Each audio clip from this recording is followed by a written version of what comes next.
Hello again, folks. Today I'm going to be doing section 610, which is the last section before our test functions, which I can't resist this, but the operative term here is fun.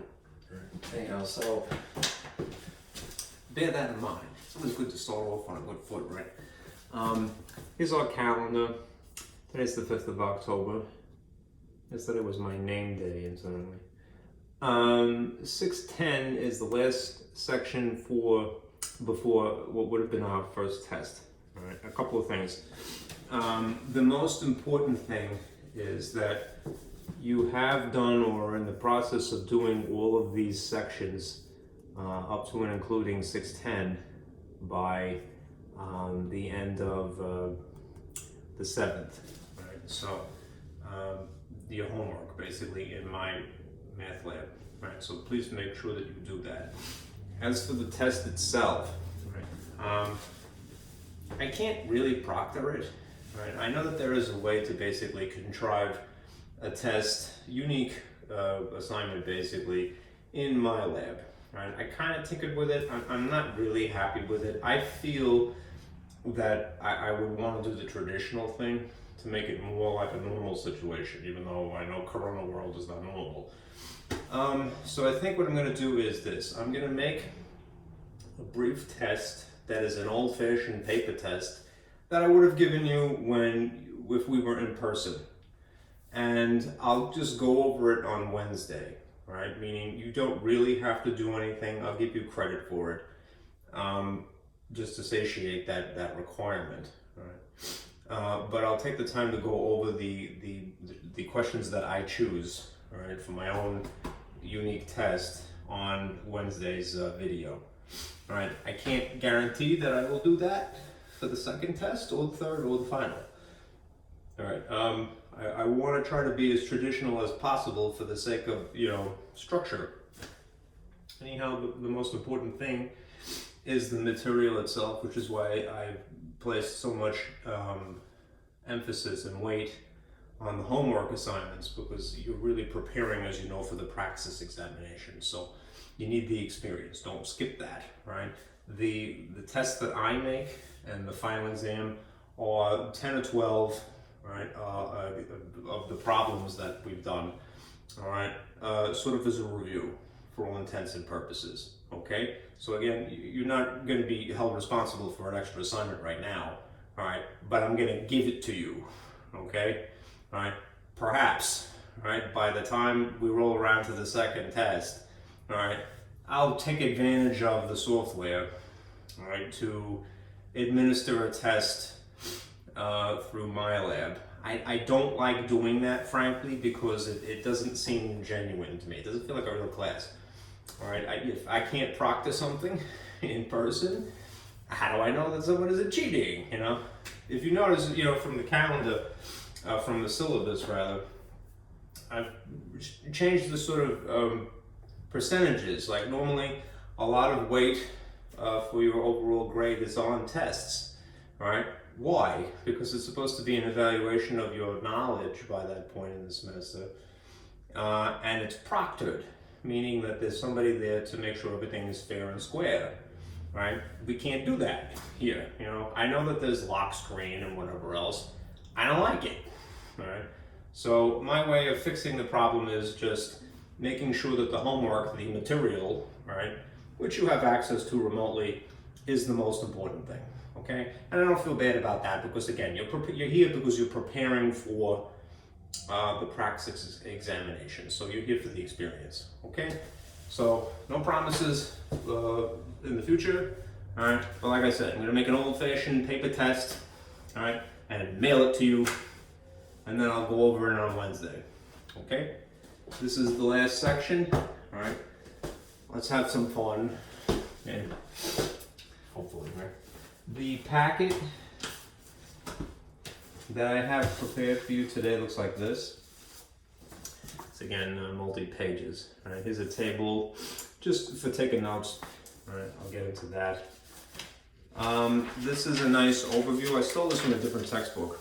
All right, and we would have to adjust some of the labels in theory. But these are examples of what some textbooks call them parent functions, and others call them toolkit functions. I kind of like the toolkit phrase because these are the tools that you have to work with, right, in math. I'm getting breathy again. It's punchy, right? Like a marionette. All right. All right. These are basic shapes, if you will. We'll zoom in a little bit here. A linear function, a quadratic function, right, a square root, an absolute value, things like that. You're not responsible for all of these. It's just as an overview. As a matter of fact, the three essentially that we're going to be talking about and that you are responsible for are the linear type, quadratic, they're called square here, because it's less complicated, and the exponential. So this one, and this one, right? These things that you see here, domain and range, we're going to get into, they have a short notation called interval notation. Right? An interval is an amount of space, if you will, to designate what the x's are allowed to be and what the y's are allowed to be. You need to teach these graphs. I'll explain it as we get to it. All right? You're not responsible for that notation, but it is convenient, so I'll show you. All right? I thought this was charming. This is the same information, but it's as if it were dance moves. Here's a person doing the absolute value, if you will. You've heard of the twist, right? Or the mashed potato, right? Or doing the monkey, all right? Or all these old dances, especially in the 60s. For some reason, they're always Batusi, all right? They were very prevalent then. This one, let's see, the trig functions you're not responsible for, but this is essentially the parabola. You know, this is a linear equation. One thing that's missing is apparently the exponential. But this is a fun way to sort of think about graphs, right, as a gesture, you know.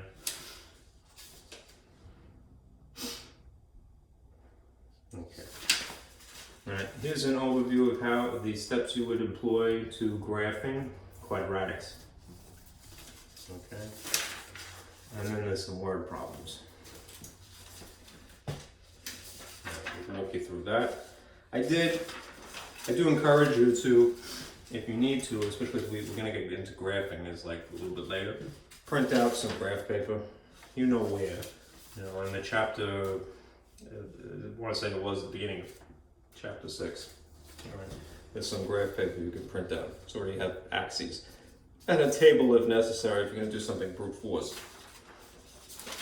Alright, so put that aside, and we'll go through this. I gotta give you a lot of overviews. Do have on hand a calculator, alright, for the word problems, because you don't want round off error, and it's a way to basically avoid that. Okay. Okay. When we talk about functions, right, we basically need to talk about some terminology, right, specifically for equations in two variables, meaning two letters. And if it's a little dark, I'll maybe turn the light on. I don't know if that's an improvement or not. It's always hard to tell with this camera.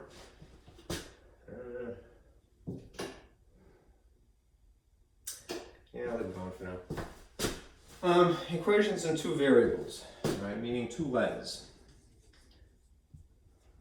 For all intents and purposes, all right? The technical term for one of these is dependent variable. And the other one would be the independent variable. What that means in the normal situation is that this is, believe it or not, usually the y. It doesn't have to be, but it is. It's usually y, and this is usually x. The reason that I say usually and not exclusively is because it really depends on the arrangement of these terms. Right? If you had an equation set equal to x, meaning x was by itself on one side, you technically could call it then the dependent variable instead, right? And vice versa.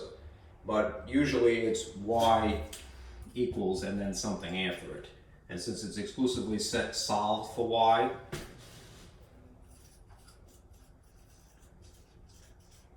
you would appropriately refer to that as the dependent variable, right? What does it mean to be dependent? It means this depends on x. The value of this y and other terms, and the coefficients of that. But whatever the value of x is, and that's a little bit faint.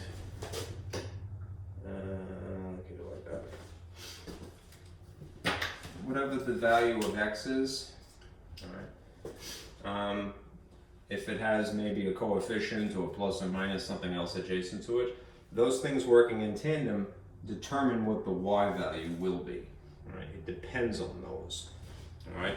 In the case of the x value, again, at least if it's arranged to be on the, shall we say, more interesting side, all right, this could be anything.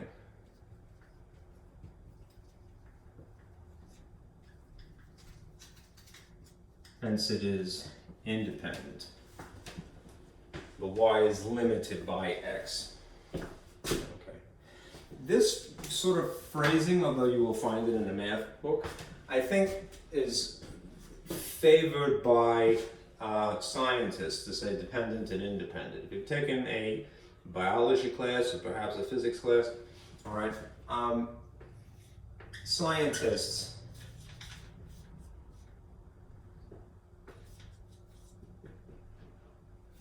would prefer to refer to variables as dependent and independent, not specifically x and y. Math people like to do that.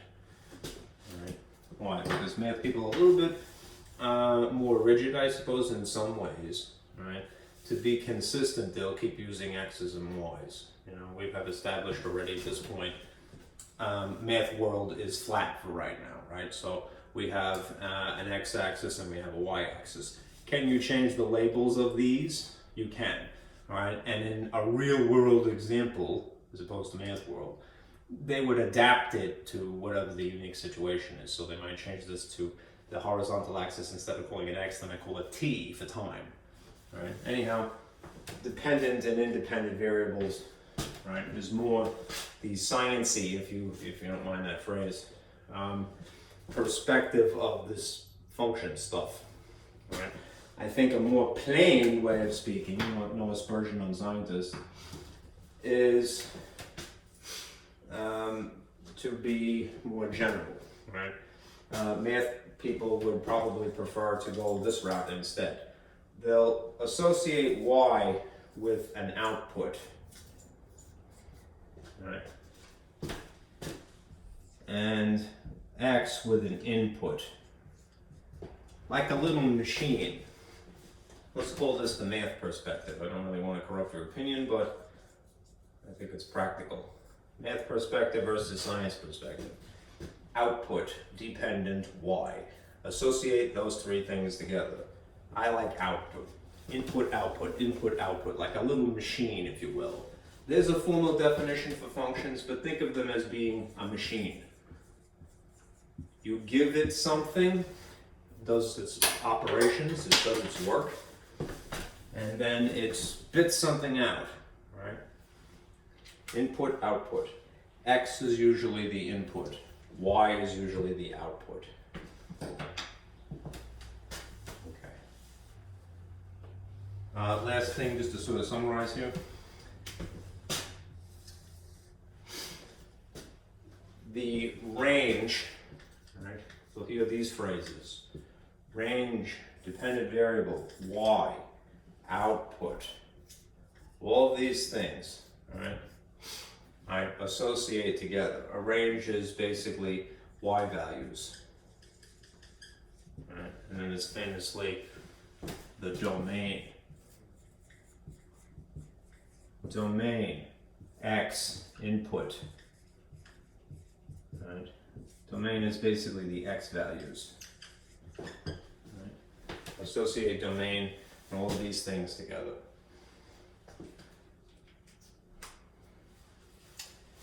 Okay. One more thing, just to remind you. We have established at this point this model. Right? The slope intercept form of a line equation. Y equals mx plus b.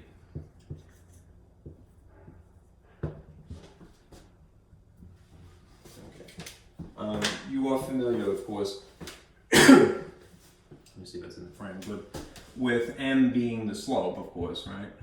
And b is weirdly the y-intercept, right?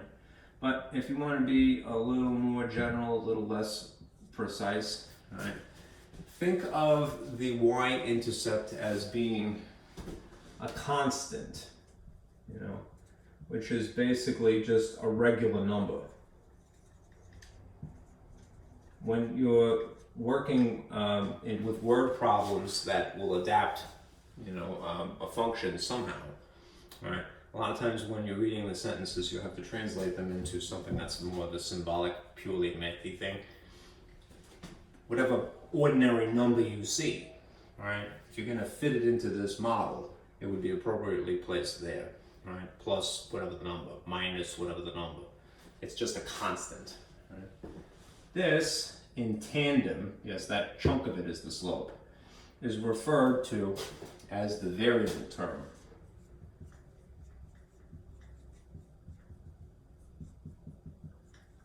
Versus the constant term. Right? That will involve some kind of a rate, right? When you see the word per, right? And, in, right? Things like that. A piece, from that other word problem. Miles per hour is an example of a rate, right?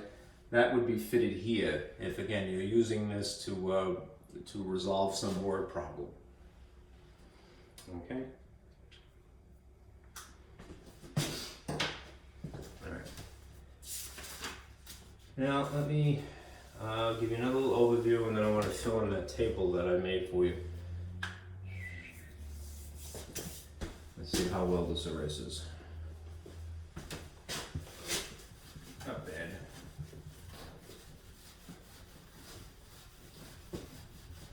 Yeah, no markers, that's fine.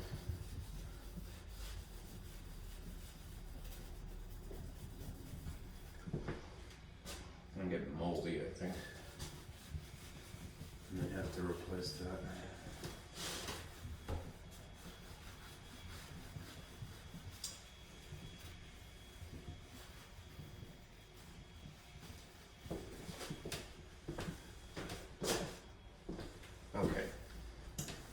Here's a continued overview.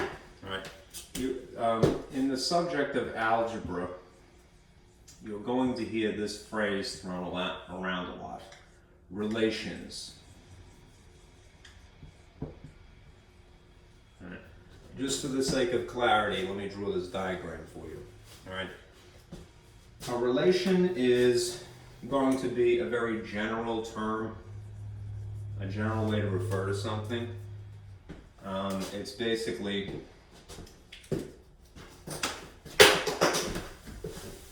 any set,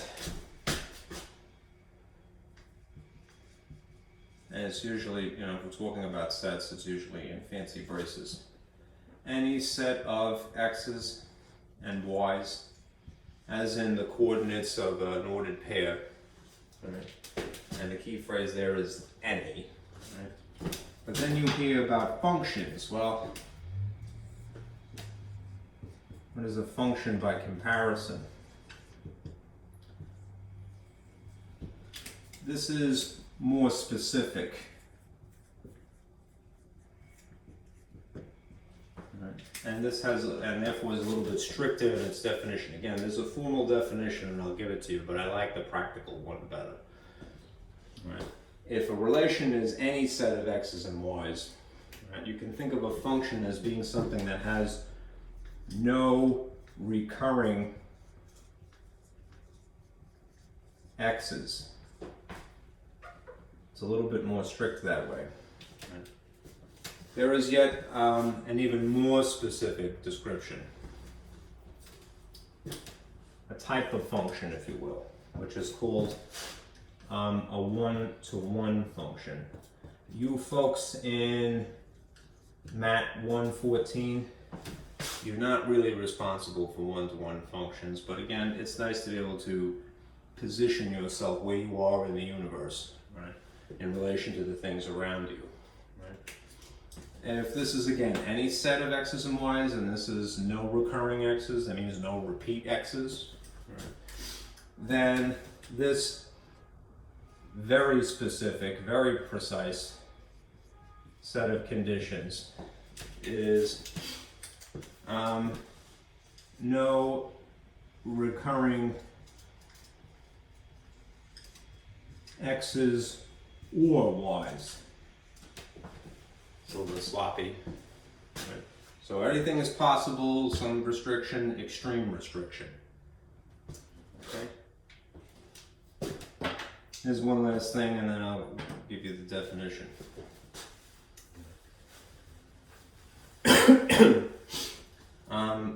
And I'll explain this when we get into examples. Relations basically fail something called the vertical line test, VLT, which sounds like a really terrible sandwich, right? I don't have a VLT, please. Vertical line test.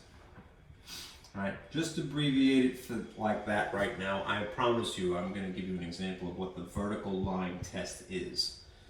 All right, but just for an overview, it's easier to have it abbreviated. All right, functions pass the vertical line test. Right? One-to-one functions pass both the vertical line test and something called the horizontal line test. Okay?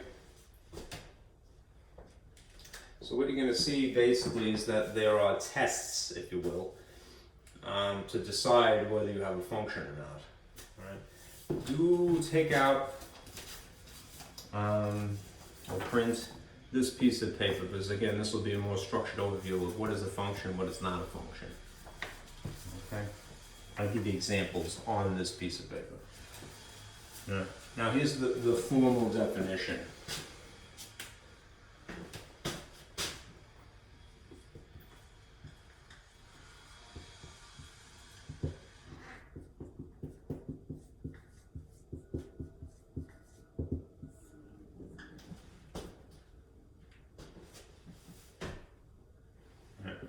For every value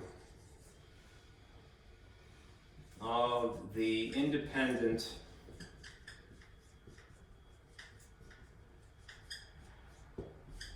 variable,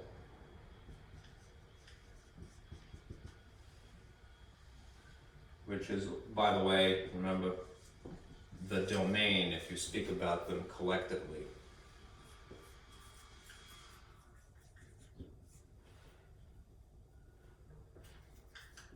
There is one and only one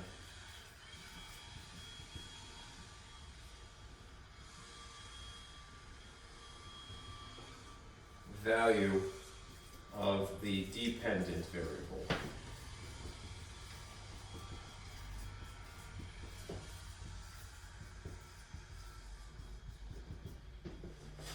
I.e. the range.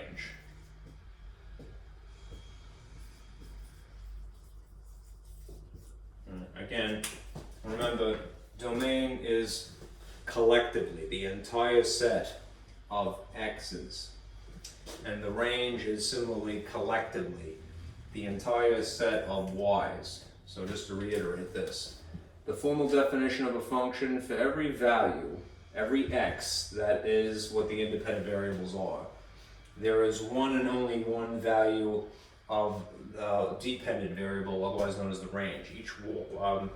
There's only one y for each x. That means essentially if you're staring at the coordinates, there's no recurring x's. I think that is more, or no repeat if you prefer. I think that's more concise, right? Anyhow, this incorporates the terminology of dependent and independent, range, and domain. Right? So at least be aware of it. Save it in the back of your head. For every value of the x's, there is one and only one value of the y's. There's no recurring x's. Is what that translates to. Okay. I'm going to have to draw this table, so let me erase this again.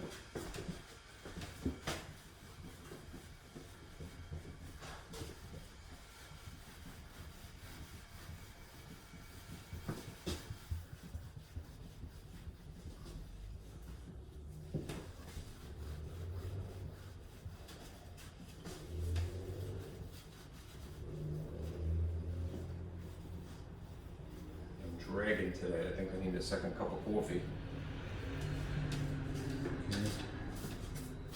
Alright, I have constructed, as I mentioned, a table to summarize that looks like this. So we'll fill this in together. I don't think I could finagle that other thing I have here. Let's see.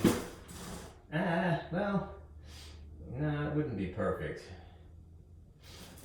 It does have lines, so perhaps I could maybe get away with using this. How similar is it? Not really similar enough, but yeah, I'll turn this upside down and I'll change the labels. And hopefully this won't tip over.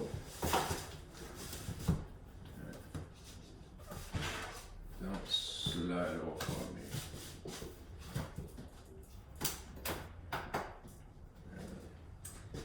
I think I could get away with this. Alright. Pay no attention to this labeling that you see here. I just want the grid lines, basically, for the sake of organizing. Alright. This is kind of confining, but this would be similar to what you see on the photocopy. Right?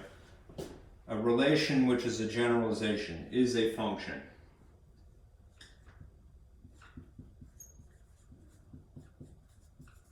If, let's see if I could fit that in there. Or it is not a function.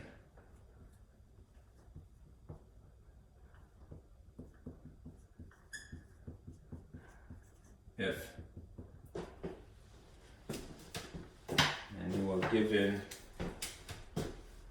situations like these to analyze. It kind of simulates the handout. These spaces would be a little bit wider here and here, and a little bit narrower here, but we'll make do, right? There's basically three ways that the relation, which again, a general phrase for saying any set of x's and y's, might be given to you to analyze, right? Usually it's given to you as a set of coordinates. And a set is just a fancy way of presenting something. So you'll see fancy braces like this. I'm writing the word set in it to be very general. You could alternatively be given an actual graph. And I tried to get sort of stylish when I drew this. So I drew lines like that. And then the weird thing is these sort of balloons, if you will, with arrows coming out of them. These are called correspondence figures.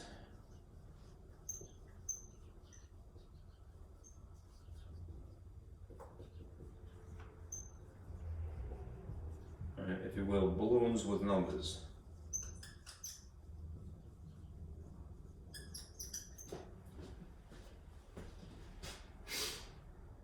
All right. Come on, Matt, go. Go. Okay. A relation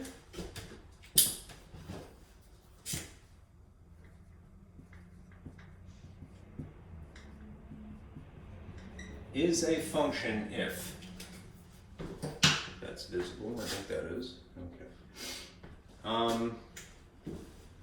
There are no repeat x's. So if you had something that was given to you in this style of a set, stare at the x values and then decide that they show up more than once. All right. So here's an example. You'll see them in coordinates. So 0, 1, 1, 2, 2, 3. I'm not going to be too verbose here.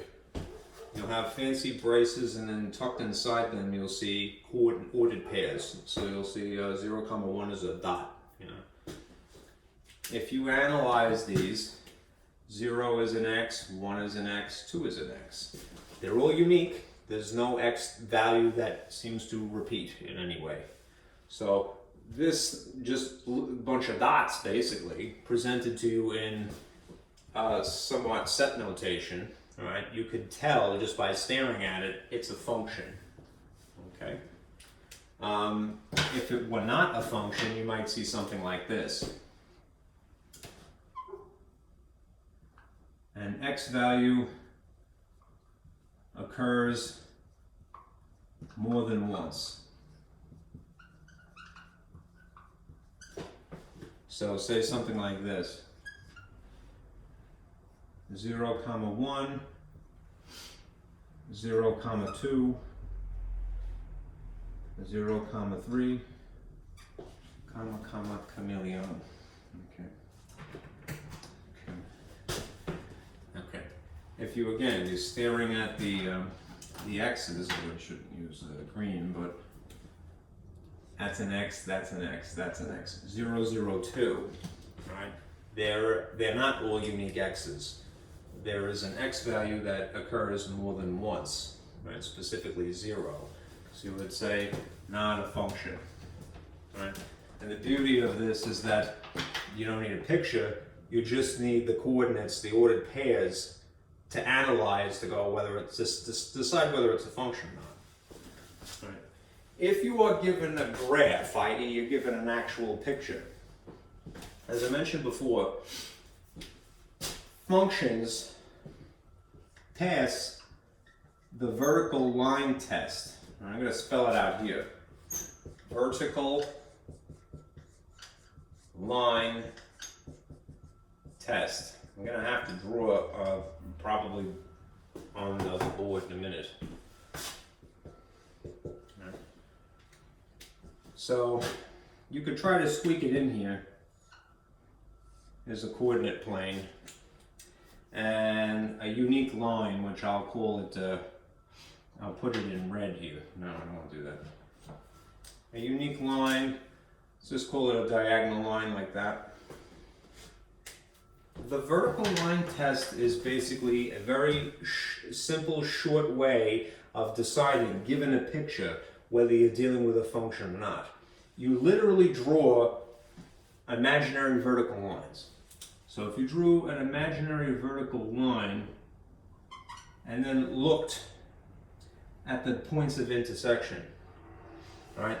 This means that if it passes the vertical line test, there is only one point of intersection.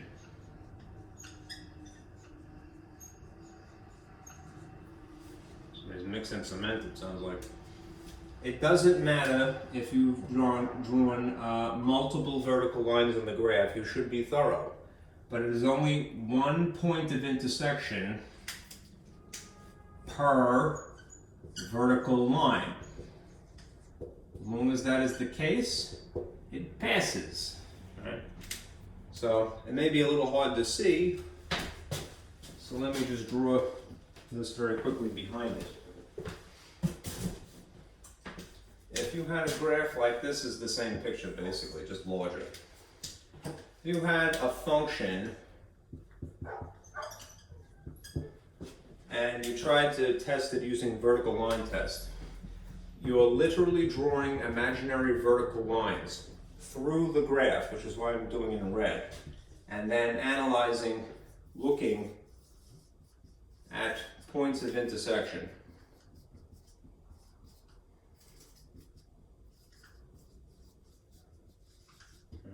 Namely, how many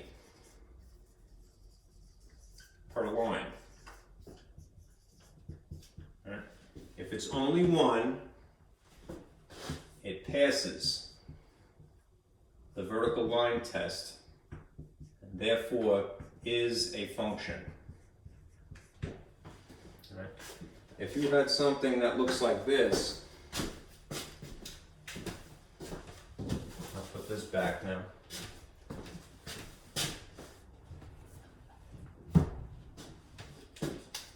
Something that fails the vertical line test, the graph would look something like this.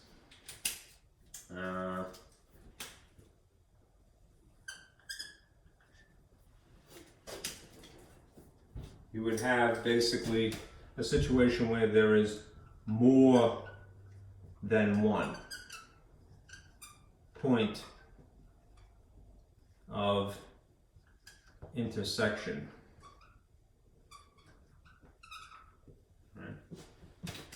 Per imaginary vertical line. So just to make it a little bit more visible, I'll do this in blue here. If you drew an imaginary vertical line through this sideways sort of parabola, what you would see is that there isn't just one point of intersection per line, there is in this case two. So it automatically fails. And therefore is not a function.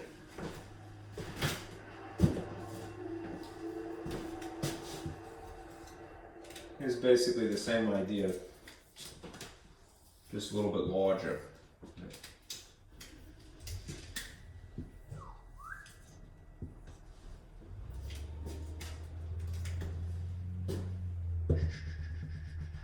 Imaginary vertical line, there's a point of intersection, there's a point of intersection. Again, you're looking at points of intersection.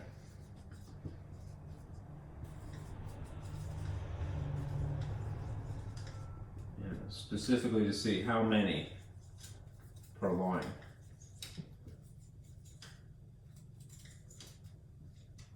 Right, this is more than one, so it's a fail. Okay. It fails the vertical line test.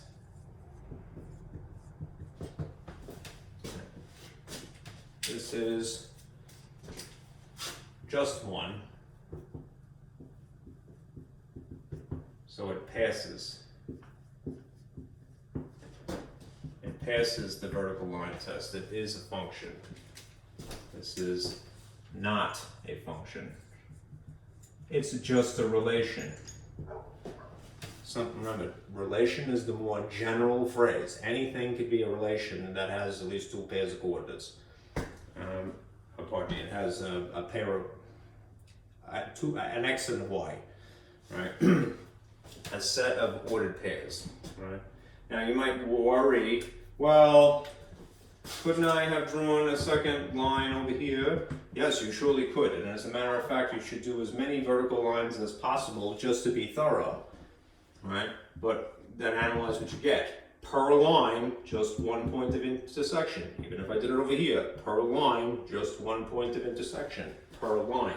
If I kept doing this one, it's going to be 2 and 2 and 2 and 2 into infinity. Okay? So it's going to fail. All right. The last thing are these correspondence figures, which again are basically, if you can imagine it, balloons, and I said that because of their oblong shape, with arrows coming out of them. All right? So if something is a function, sorry for the sloppiness, it would be only one arrow originating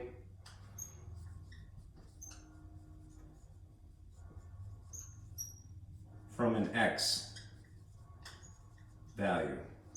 And these balloons, usually one balloon is encapsulating the X's, and the adjacent balloon is encapsulating the Y's.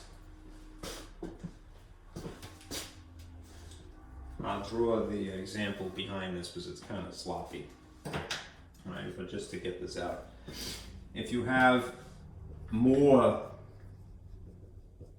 than one arrow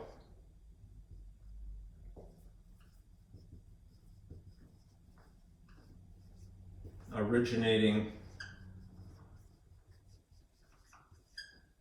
from an X value, it would not be a function, it would just be a relation. Okay, let me give you an example that looks like this on the other board.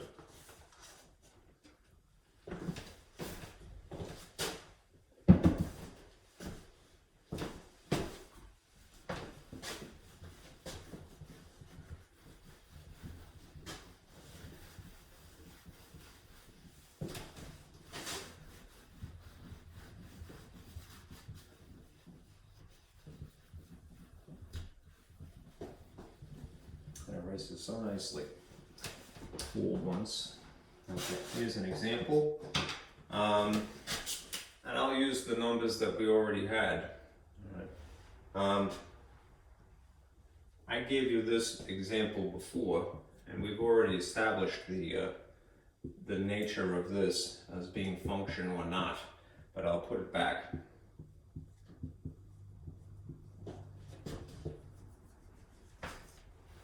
And then I'll draw this other one adjacent.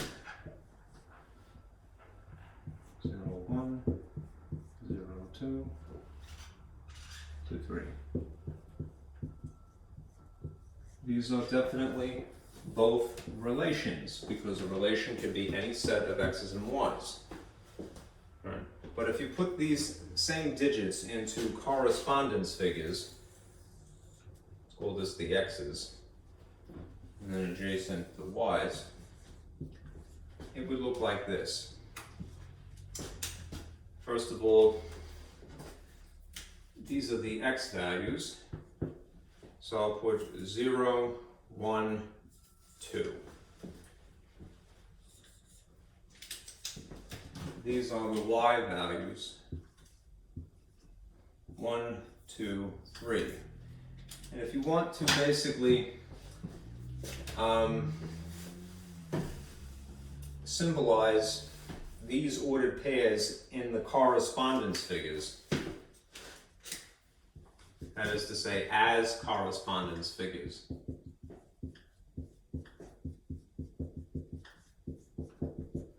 You would draw arrows between them, connecting them. So if 0 is paired with 1, you would put an arrow drawing it, like so.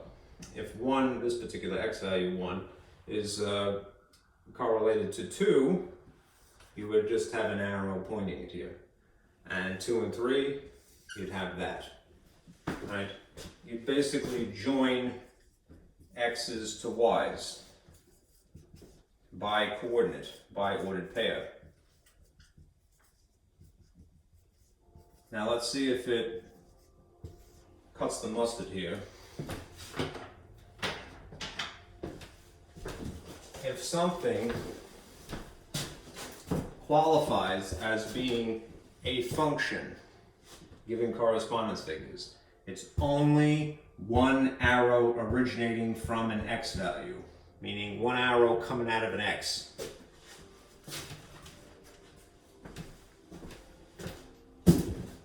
there is only one arrow coming out of this x0. There is only one arrow coming out of this x1. There is only one arrow coming out of this 2.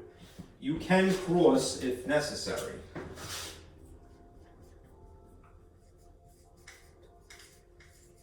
They can cross like this, if that just so happens to be the case, right? But it didn't need to. I put them in numerical order, and I wasn't too creative when I came up with these dots to begin with. Okay, here's the contrast.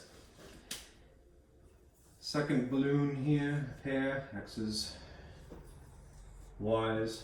I'll just take these and put them in their respective balloons. That's an x, that's an x, that's an x. So notice that since there is the same x value, which indicates already whether it's a function or not, written twice. When you're putting them in correspondence figures, you don't have to put 0 and then a second 0. Just one is sufficient.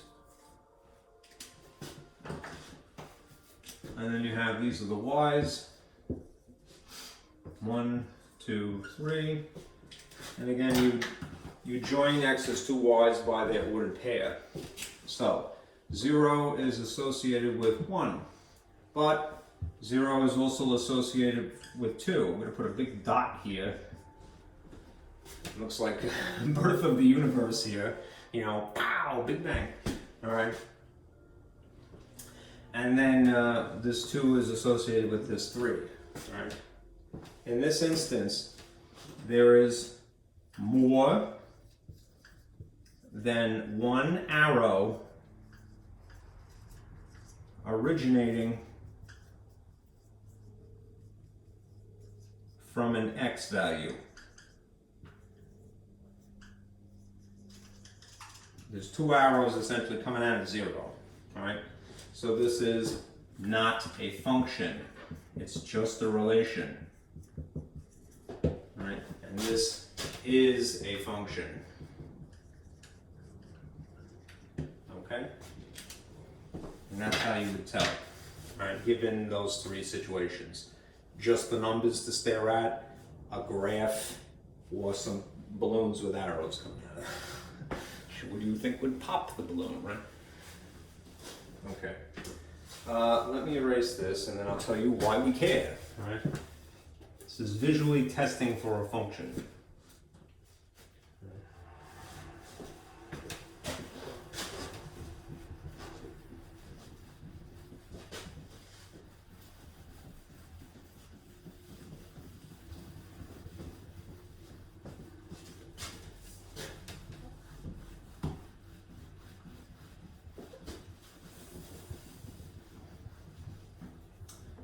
Well, basically, we care about all of this.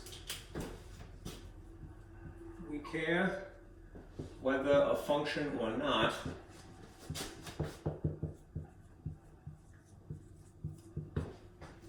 because that status affects the drawing.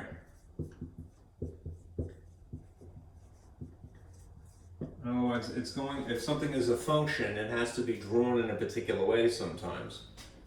Alright, I'll give you a perfect example of that.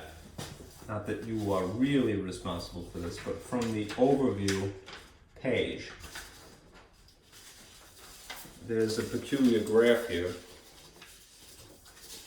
which is this one here. You folks, and again, MAT-114, you're not responsible for this square root.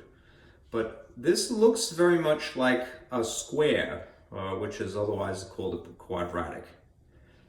It looks like it only sideways, but it's missing the bottom of it. Basically, what math people decided a long time ago is that if we want to qualify as being a function, we would have to erase the bottom half of this more or less sideways parabola, right? That's why there's only the top part of it here. There's no curve running underneath like this, right?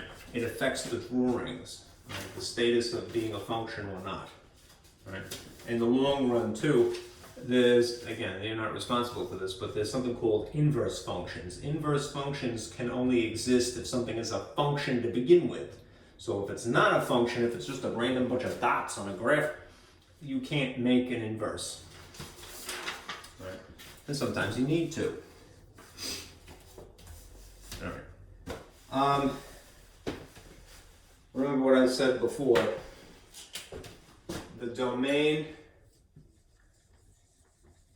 is the set of all x's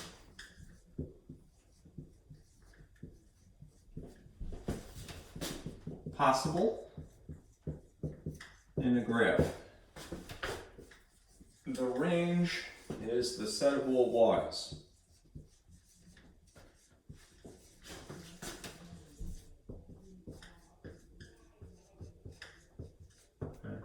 Which is why we have to be very precise. You know, you may have heard about range in a physics class. Range is a horizontal concept basically in a physics class where you have like projectiles, right? We want to find its range. We want to figure out how long it will travel. Well, if it's traveling in the x dimension, the math people might give you some argument there and go, hey, don't call it that, right? You have to be very precise, especially in math world, okay? It's ambiguous, right? No sin really, but do be careful. There's why there's a cause for confusion. There's a lack of consensus on the terminology. All right. Okay.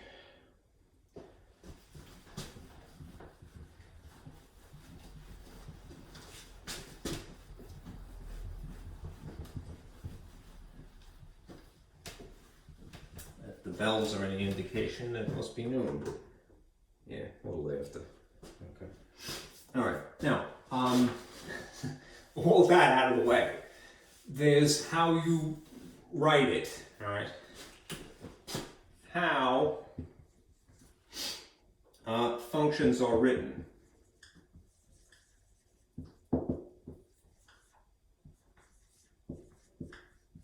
It is written. Okay, that sounds very ominous somehow. I have spoken. I'm a fan of The Mandalorian. I'm that guy. I'm that guy in The Mandalorian. Riding a giant slug. Let's see. Jeez, I hope not. I wouldn't bet. He was a bad soul. Alright. There's a traditional way of writing, if you will. And there's this newfangled, well, at least it will be new to you, right, or anyone who has never seen it, something called function notation. Right? That's a good word to know. Notation. Notation is more or less a style of writing. Okay.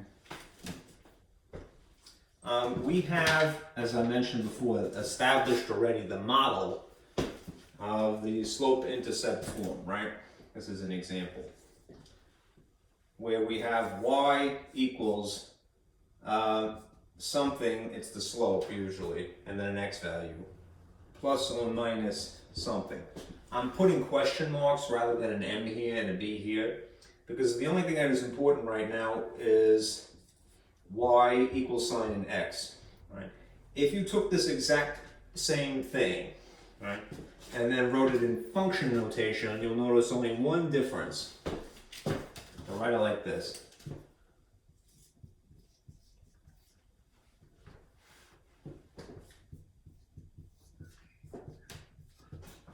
X is the same. The jump sitting around x is the same. There's a slope, potentially, the coefficient, and then the constant b, y-intercept. The only thing that has evidently changed is this. The use of just ordinary y and then function notation, f of x, right? In a physics class, again, they might, just for the sake of consistency, they might just stick with the letter that we all know. Y equals. So it's slightly more intuitive that way, right? These things, either just having a regular ordinary y here, or the function notation style of writing it, are interchangeable. you could swap one for the other and no harm is done. And sometimes it's more of a convenience to look at it this way. And sometimes it will be more of a convenience to look at it this way. That's really one of the few differences, all right, in a calculus class. If you take calculus, it's about derivatives and integrals. And in essence, that has to do with functions, right? You could take an integral of a function, right? And you could take the derivative of a function. And having it maybe in a style like this or this is practical there. Okay. Anyhow, what's the point of this? Something is written in function notation for an express purpose. All right, what is it for? It's meant to specify that x is the input value. In other words, this is the thing that you're messing around with. That's where you're parking numbers, basically, and then you perform your operation, especially if you're evaluating a function. MAT-114 people, you're not responsible for that, all right? Anyhow, just wrapping a parentheses around a letter is a visual cue to go, hey, pay attention to this junk. But the irony of it is, you really only need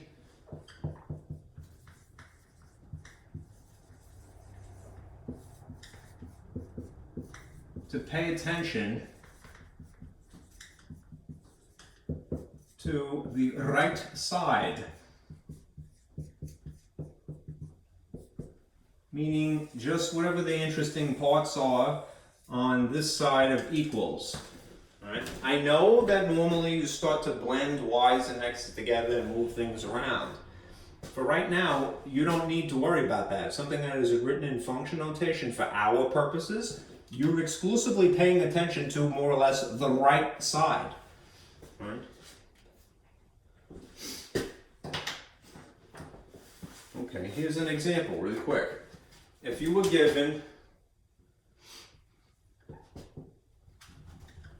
y equals 2x plus 3, nothing fancy, and you just wanted to convert it to function notation, all that you would do is basically swap this for these symbols. F, that's italicized F, parentheses x. And it would have all the same features.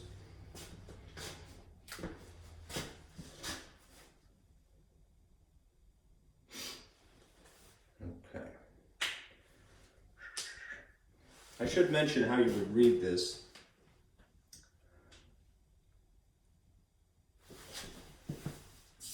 I mean verbally, how you would say it.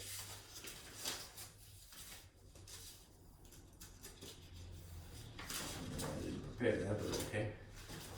When you just scribble this in here, when you see f parentheses x, you might read it as the function of x, or sometimes more concisely, they would say f of x. Okay. Again, it's meant to specify that the x is the input. In other words, that's the thing that you're messing around with.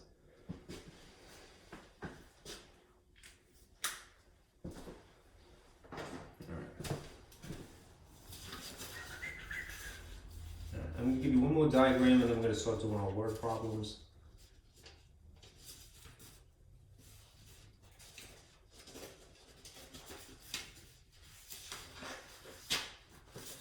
Okay.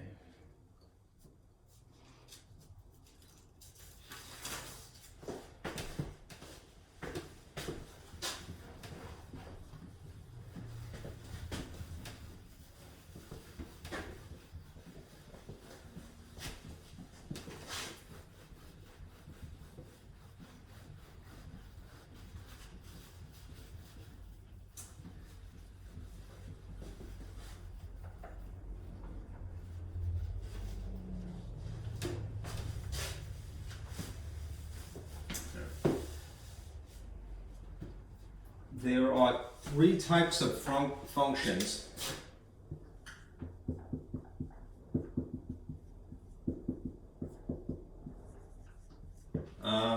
relevant to MAT-114. Okay. There's the type that you're already familiar with, which is called linear, and you already have your feet wet with that. There's quadratic, which you have some limited experience with at least. And then there's this newfangled type, exponential.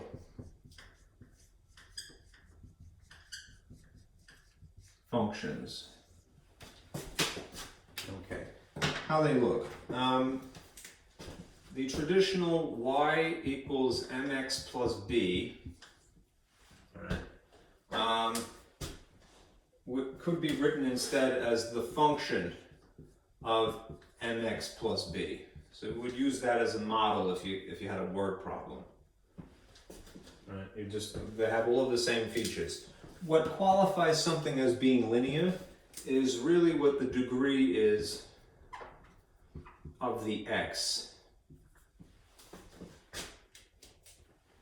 When you have something that's quadratic, to put it a little bit more concisely, you'd have something like this. It'll be degree 2, plus there'll be extra stuff next to it. The handout that you've seen, I'll point to it here, just not to go fishing for it, all right, is referred to as square, right, rather than calling it quadratic. It's the same graph. It looks like this, a parabola shape they call it, you probably know. But notice how concise it is. It's just y equals x squared. It's not the other terms that follow it. Usually if something is 3 terms wide and has extra features, they'll refer to it as a quadratic to be more precise. Okay. They also mention that this is an identity, but that's a specific type. You might call these subcategories not to drive you nuts. An identity is a slimmed down version of this. Right? The graph would look like this. It would go exactly through the origin. 0, 0. That means that this would in theory be 45 degrees. All right? And the equation would be no more complicated than y equals x. No extra features. If you had alternatively something called a constant linear equation, then the graph might look something like this. It wouldn't have a slope, it would be 0 slope, you would say, because it's a horizontal line. If it's a horizontal line, right, it has a point that crosses the y-axis, so therefore it has a y-intercept. Normally we would call that b. Right? A lot of times the dumbed down, slimmed down version of this equation, instead of calling it y equals b, they might call it y equals c, as in constant. Okay? Quadratics, which are essentially synonymous with square for our purposes, is a slimmed down version of x squared plus 2x plus 4 or something. It's the most bare bones toolkit version of this. Right? You would see a graph that has this peculiar shape, the parabola shape.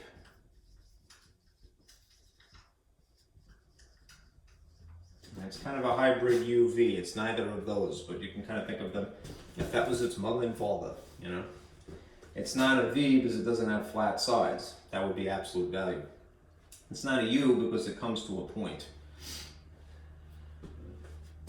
Anyhow, the dumbed down version of this equation would simply be y equals x squared. No extra features. Then there are the 3-term variants, usually. And that's when they use this word quadratic. Quadratic, I didn't spell it right. Quadratic, sorry.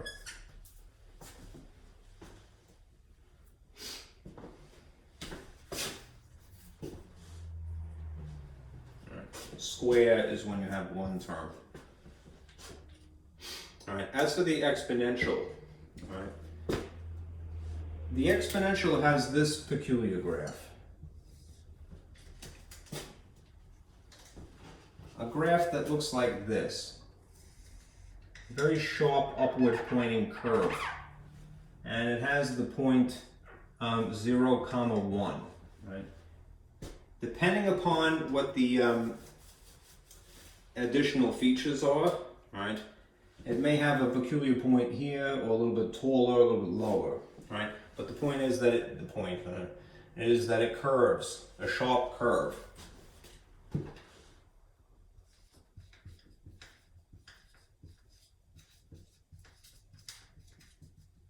Usually up, it can be down, right? If it were down, it would look like this.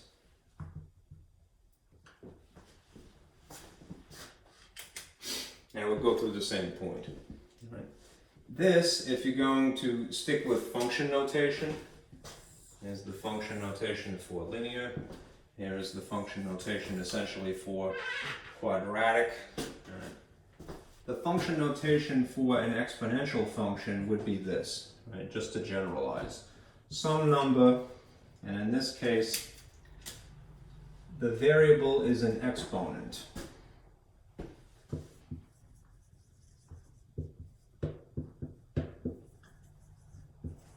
That's different from the other situations because it's up here in superscript. Even in quadratics, it's more or less on the normal tier, for lack of a better phrase. Right? X is down here with the rest of the stuff. Right? It's not a variable, it's not an exponent. 1 is the exponent, 2 is the exponent. Well, if you shifted the variable to the position of exponents, it makes this interesting picture. The real beauty of this is the following. If you could sort of, I hope you will forgive me for blasphemy for a minute. All right. If you could pretend that you are more or less the prime mover, God, math God, all right? I hope you don't think that is some kind of weird perversion, right? Numbers, all right? If you're math God, right, and you start moving stuff around, you're the grand manipulator, if you will, all right? You could craft a unique drawing, right? That is essentially the basis of computer-aided design, all right? Just little alterations like this. Change a number here, move a variable there, all right? It's kind of an interesting thing. If you're not required to have any other calculator but this type, right? The standard scientific calculator. The Texas Instruments 30X, all right, is the ideal one for our purposes in MAT-114. If you had a graphing calculator, you have a little bit more plug and play, kind of, at will, change a variable, see what the results will be. You can experiment with a calculator. It's a graphing calculator. Anyhow, exponential functions, whatever this base is, the base can be anything. Except, can it be 0? 0 to the 1? Yeah, technically it can be. Almost any number. It sometimes is the letter E. Right? I'll get into more specific examples about that later. E is just coincidentally Euler's number. Euler was a Swiss mathematician, and his name is spelled with a capital E. Right? Lowercase e, which he's famous for, really is not him taking credit for it. It's just somehow called E. All right. E comes from finance. You know how like pi comes from geometry? You could say to yourself, E comes from finance. All right, it's another famous superstar, if you will. I've heard other people call it that. Irrational number. So kind of an interesting number. All right. If you, again, print out those word problems, let's begin talking about that, and I'll walk you through them here. All right, this first one. Here, you see in purple. My printer ran out of black ink, so I gotta go buy a cartridge. So everything in here is purple, blue, or green. All right? And I put this bar here to separate problems. The reason that I wrote these in this peculiar way is because there's a natural hesitation when there's a gap in writing. So even though it's not formal writing, for our purposes of clarity, all right, I wrote something like this. All right, get down to from something very general down to something very specific. Pause. Again, start with something very general down to something very specific. Pause. And then there's the actual question. All right. If you write worksheets for your students, all right, you don't have to, it doesn't have to be pretty. It just has to be lucid. All right. That's really the goal of any math teacher. All right. You got to make things clear. All right.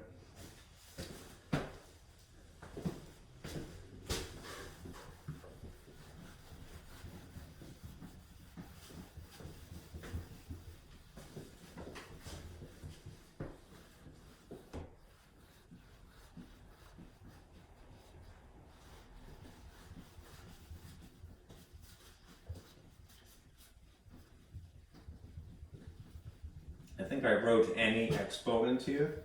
There is technically some limitations. If the base is 0 and the exponent is also 0, that is a big no-no in math world. You go to math hell if you have that. That's the only exception, and it's not going to come up. Okay. Alright, let me pull this out just not to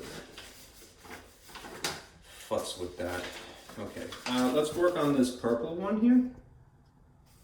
All right, Cecilia's weekly salary as a real estate agent, which is called S, is given by the function the S parentheses X. A function S of X, you might say. It's weird, I know. All right, and it equals 100 plus 0.03X. All right, I'll hold this here just for a moment. Where X is weekly salary sales in dollars. What is Celia's weekly salary if she sells one house for $85,000 in a week? All right, couple of things. This is what's given to you in this case. It's purposely botching a loop, all right? Out of whack. 100 plus 0.03x. It's written in Comic Sans, just because I think that's a little bit more friendly. My friend Patty actually had suggested that, and I think she's right. Right? It's less intimidating when it's a fun font. Anyhow, to make it look a little bit more like the way that I write it, all right, I'm stylizing this X here. Remember our model that we have established, though, all right, for slope-intercept form of the line equation. I'll put it right underneath it. Y equals mx plus b. This has all of those features. It's just, again, it's purposely out of whack. All right? I didn't write it, I swear. All right? Look for what is the same first.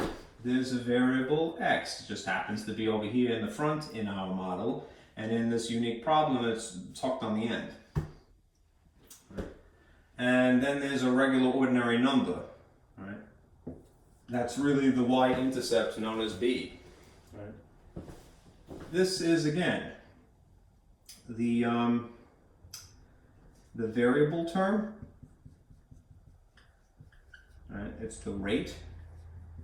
Anytime you get a word problem, look for rate by the words per, and, in, or in, I should say.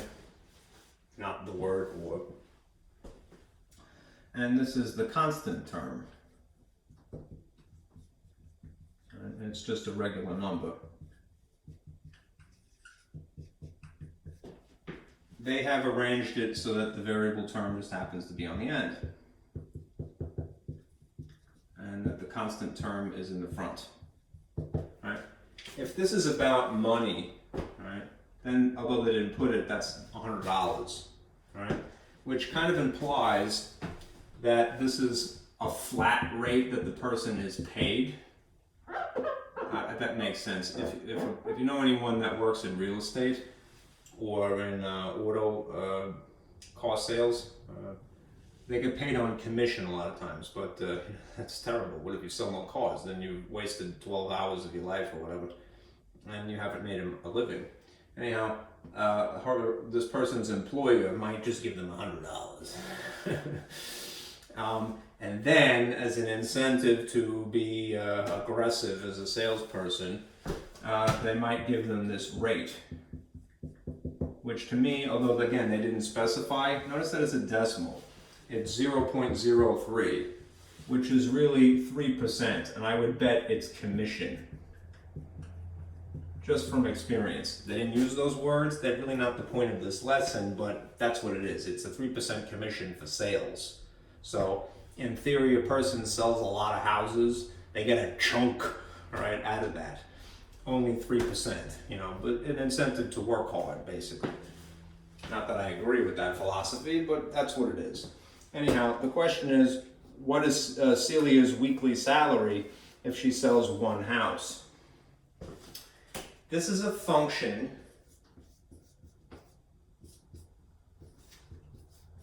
of x.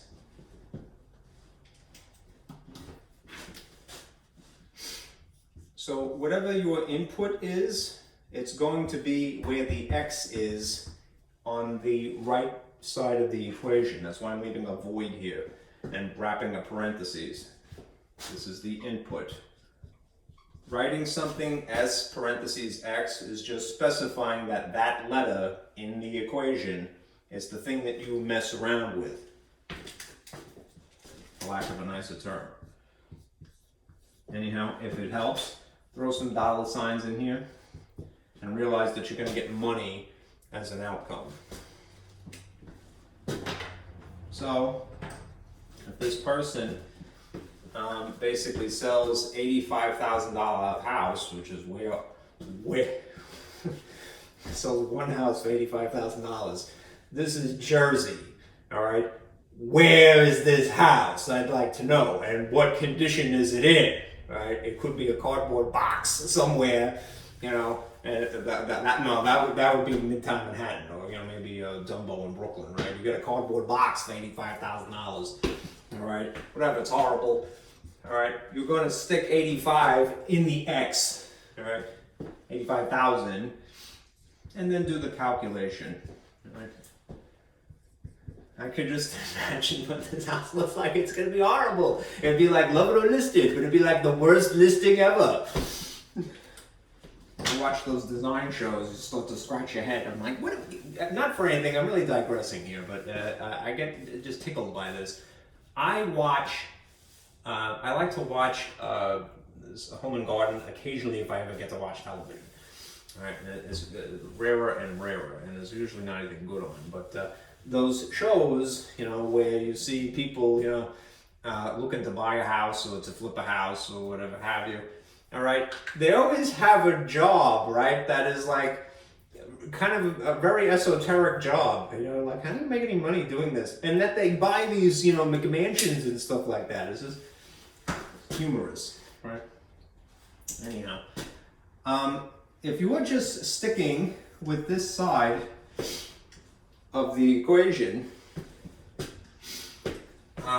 notice that you have two things that are they're butted up against each other, so that's implying multiplication.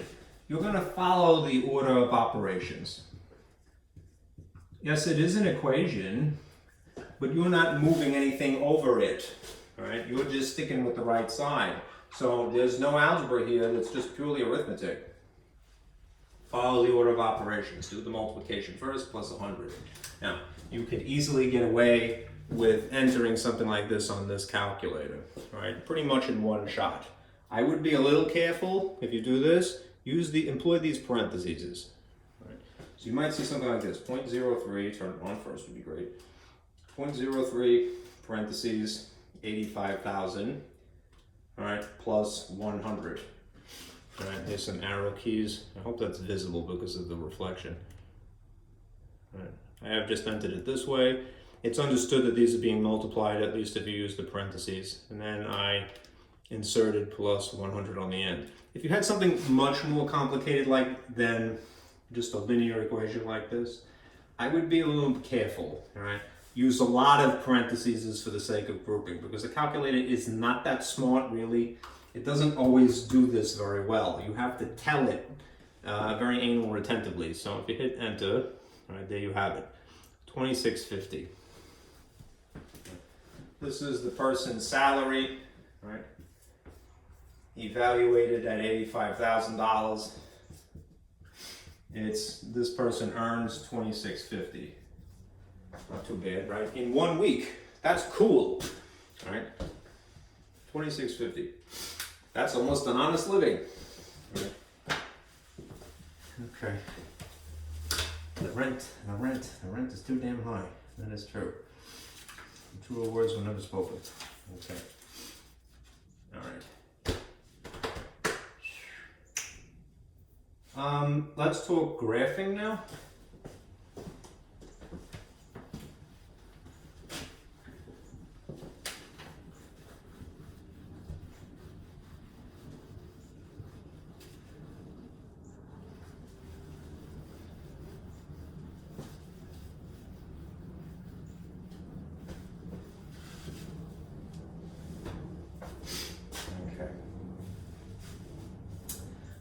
You know well enough that, pull out my board here, that graphing a linear equation is not too scary. So let's do one of those just to remember. And then we'll move on to graphing quadratics, because it's based upon the same techniques. I don't know if that happens. My ledge is just not that large. Yeah, come on. I don't want to take the mat behind this away, as it's just cumbersome. So I'm just going to be very careful while racing.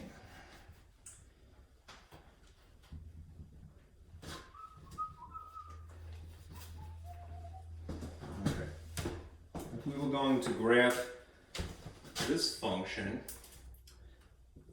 f of x is equal to negative 2x plus 3. Right? It won't be different at all, really, except for the notation when you're doing this.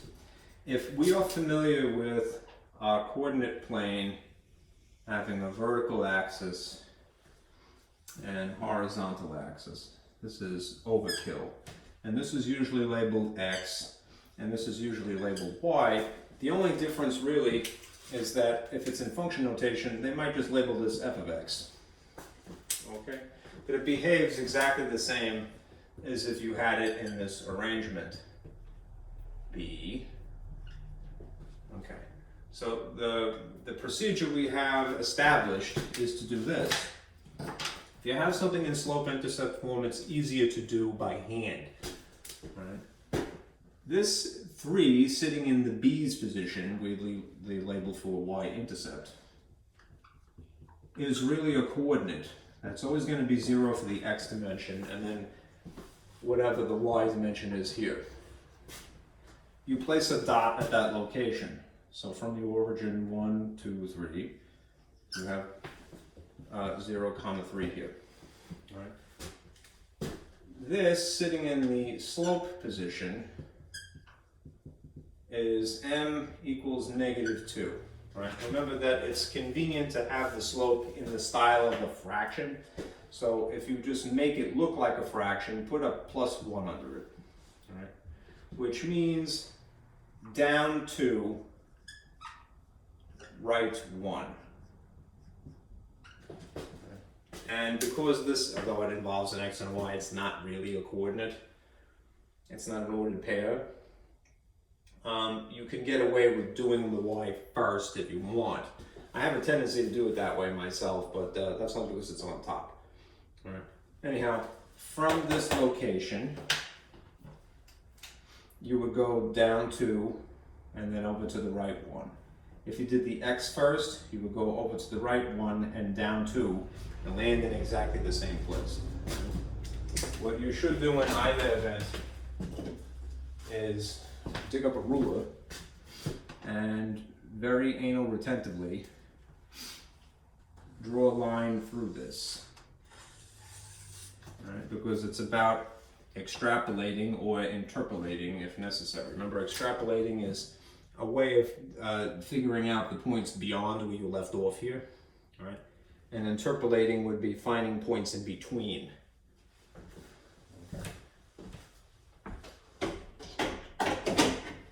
Anyhow, there's our graph. Right? If you want to be really old-fashioned, you would write the thing along the line that you've drawn, like that. That's the function. Right? Graphs just like traditionally. All right. Let me put this aside.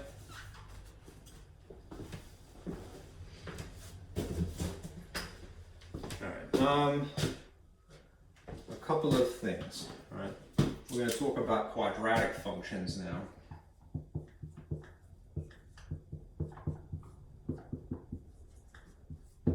Quadratic func. You've got the func. You got to get that func. Okay. There's forms of this. Just like there's slope-intercept form of a linear equation, you could say that there's several different quadratic forms. You are not really responsible for all three of them, again, those of you folks in MAT-114. However, do know the labels, right? Because it will help you distinguish one from the other and then maybe be a little bit more selective. All right. Here's a cause for confusion. When we're talking equations, I'm going to put a little thought cloud here. The standard form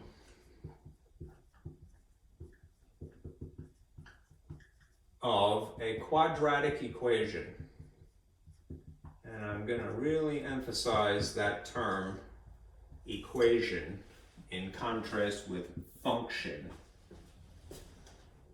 It looks like this: ax squared plus bx plus c equals 0. This is the standard form of a quadratic equation. Looks like so. They will use the same phrase, standard, in a different form when you're talking about a function. So I hate that. I wish there was some continuity, but whatever, there's no consensus. So here are your three forms. There's the general form,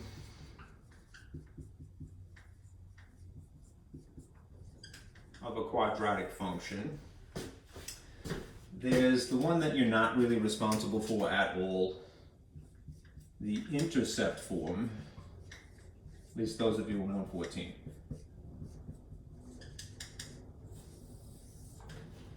And then there's the actual standard form, which I'm going to put in black here. The standard form, incidentally, has an alternative name, and I like it better, aka Vertex Form.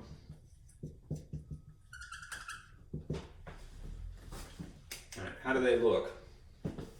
The general form looks the most like this, right?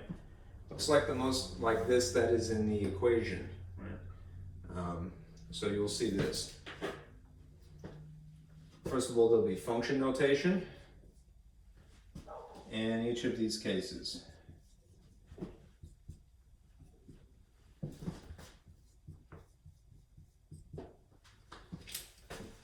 Now I'm going to situate this here.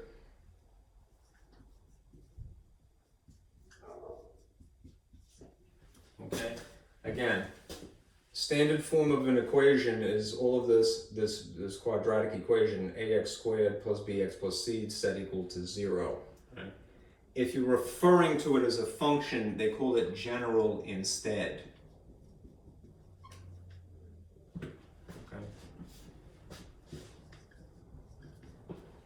Okay, and it will look like this. All right. What is called standard form looks like this instead. I'll move this over because I need the space.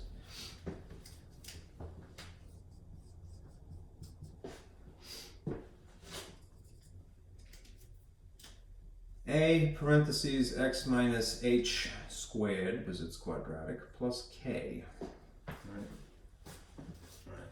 Which may seem a little alien, but believe it or not, when you're trying to graph by hand, this is very practical. Right? The alternative label, vertex form, rather than standard form, which again I think is confusing for this reason, right, because it's not exactly the same thing, is rigged to indicate these things. This is the vertex. A vertex, in the case of a parabola, is the bottom of it. Well, usually the bottom. This point is the vertex, right? And it's really labeled HK, right? Just to distinguish it from H and X, pardon me, X and Y, I suppose. Anyhow, so whatever number is sitting in this position inside the parentheses and outside the parentheses, that ordered pair is the vertex. So if you had to draw this by hand, you would like to know that. The intercept form, which again you're not really responsible for, looks like this.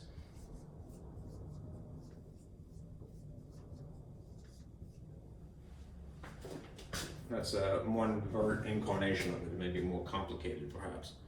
All right. Here's another way to distinguish these. All right. If your quadratic function is in general form, looks like this. All right. It is not factored. It is not factored at all. If you have something in the intercept form, it is completely factored.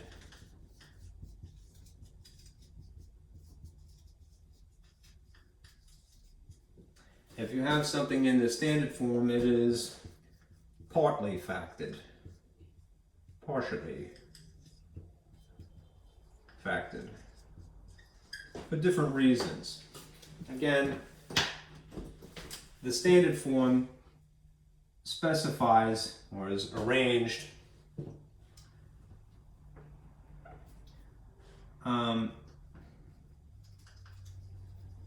to identify vertex.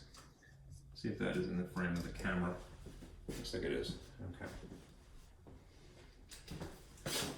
This intercept form is arranged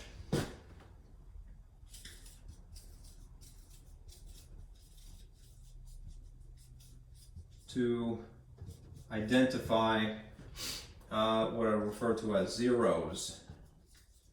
And you know, zeros are really X-Intercepts. That would be an X-Intercept, and that would be an X-Intercept. Okay?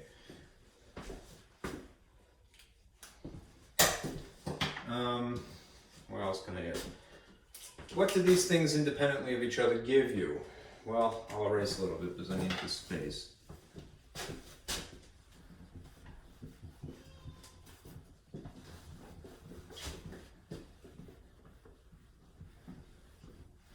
As I mentioned, the vertex form will help you identify the vertex. Right. It's those two features, written in the style of an ordered pair. And if you're graphing by hand, that would be cool, right? If, on the other hand, you have a parabola and you're not looking for that, but instead looking for these features. These are again the X-Intercepts, otherwise known as the zeros. Right. You might like to have something completely factored. What the general form in essence gives you is that this is a parabola.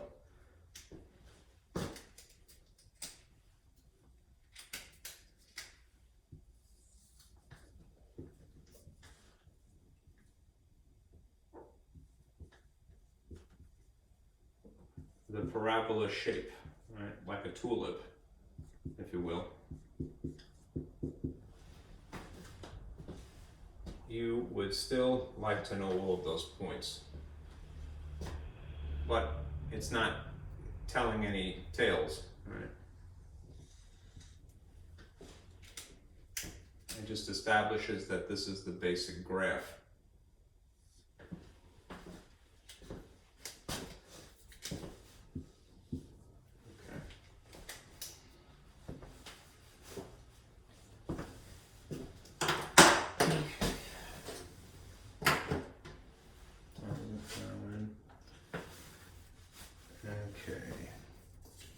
Let's do a graph by hand. Oh, let me mention one other thing too, and I'll put it down here as part of this overview. Sometimes, not always, the vertex and the y-intercept are the same location. Not always, right? In this case, the vertex is the y-intercept coincidentally. If you had a graph that in theory looked like this, and here's the vertex and here's the y-intercept, they'd be in two different places. So you would have the added step of trying to identify that. And you know how to already. Use 0. I'm going to walk you through it anyway, but I mean, like you may not give yourself enough credit, and you really should do that. You should give yourself more credit. You have experience probably with finding x-intercepts and y-intercepts just from linear equations. Well, the same principles hold when you're trying to do it for quadratic. Thankfully. That's the one nice thing about math, I would have to say, is the consistency of it. Right. Once something is firmly established as a foundation, the other things are built upon it. Right. It's not willy-nilly. Okay. Take a look at this page. This is basically a rundown of the procedure for graphing a quadratic function by hand. Okay.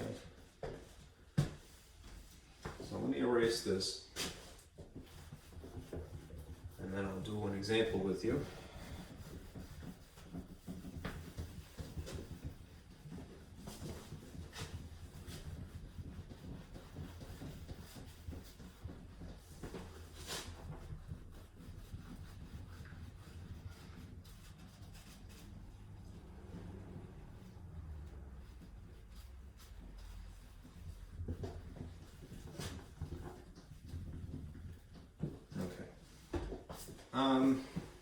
Let's see. All right. Let this be our example for graphing a quadratic function. All right. Or equation, it'll be the same thing really. And it will be y equals x squared minus 6x plus 8. What I'm going to do is, and I encourage you to get in the habit of doing this yourself, immediately underneath the thing that you're working with, write the model. ax squared bxc. Okay. So what we're going to do, all right, again, and you would have this piece of paper on hand here. I'm going to go through these bullet points. First of all, if you see that the highest degree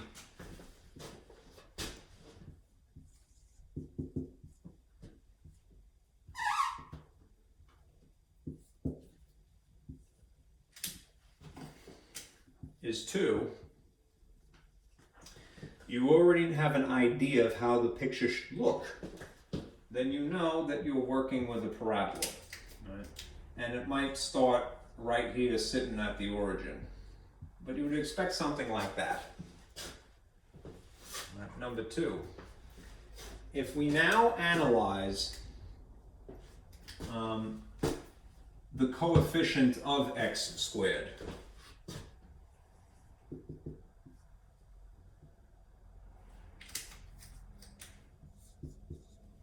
what would you assume is the number sitting here?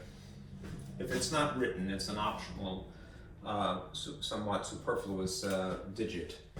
It would be technically positive 1. One would have to assume that is what is attached here. Okay? Which means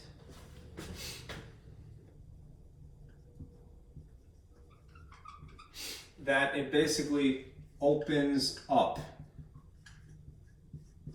like that. So if you had these two choices for a graph,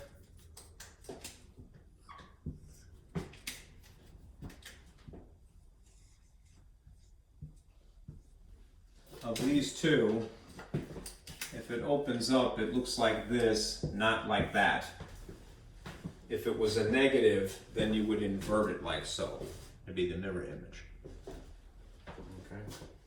You might say it blooms, right, rather than wilts, like a flower. Okay. You are not really responsible for this again in MAT-114, but if you, for a moment now, analyze the value of A, if it's equal to 1, right, it basically is, that means it's neither wider nor narrower. What I'm getting at than usual is that depending upon what number is sitting here, if in theory, if A was a fraction, you know, that is, or what I should really say is that its A is less than 1, right? So it could be a decimal in theory too, and it could be an improper fraction, which in theory would be greater. All right. That means that it's going to be wider.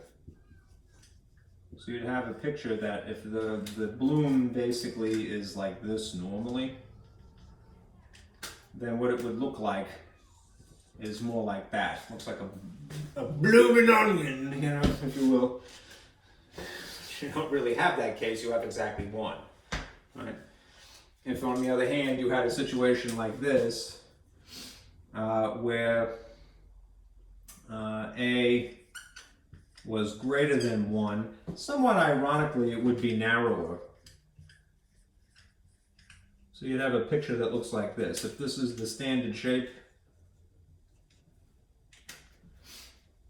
it would be a little bit more skinny, like that. You think of normally like, oh, well, there's a big number there, right? It would make something larger. Not in that respect. They call it a vertical stretch, right? All right, if you would, in the subject of transformations. Anyhow, the MAT-114 folks, you're not really responsible for this. You didn't even have a problem that wasn't 1 anyhow, right? But it in theory exists. Right? That's one thing. This is the second thing. This is a third consideration. Anyhow, if it's exactly equal to 1, that means that it's neither wider nor narrower than usual. Okay, makes predictions. Now, finally,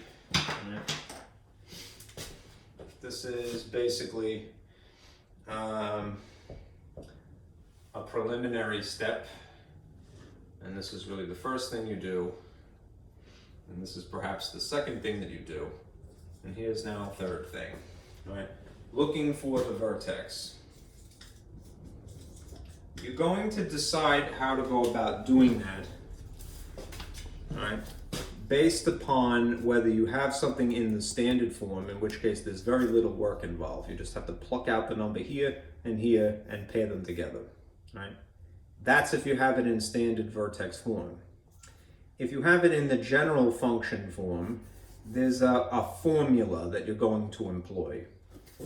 This particular problem is more closely resembling the general form, so I'm going to use this formula.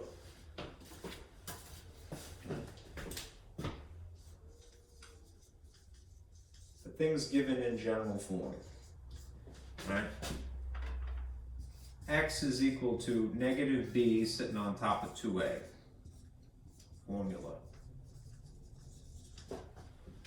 We need to, again, go back to the original thing and pluck out what is relevant to us. Again, what's really sitting in the A position is 1.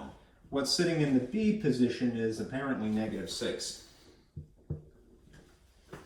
So we would need to situate them here and here respectively.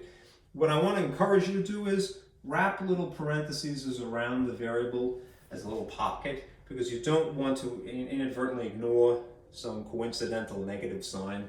Like for example, b is negative 6. That's a negative and a negative that happen to be in the formula. All right. 1, you could get away with just writing digit 1, this is positive. All right. If you had something being squared, like in the case of a discriminant, you again put a little pocket so that it preserves and makes you remember that, you know, maybe a numeral is applied to both the sign and the digit. Anyhow, this is a double negative, so it's a positive 6. And this is 2, so this is technically a positive 2. All right. What is the x value? It's positive 3. All right. There is, in fact, a formula for calculating the y, but it's more trouble than it's worth. So once you have identified that x is equal to positive 3, what you're going to do is substitute it into the function. You're going to take this value and substitute. All right, and that will spit out your y. So because I'm running out of board space, what I'm going to do is I'm going to squeak that in up here.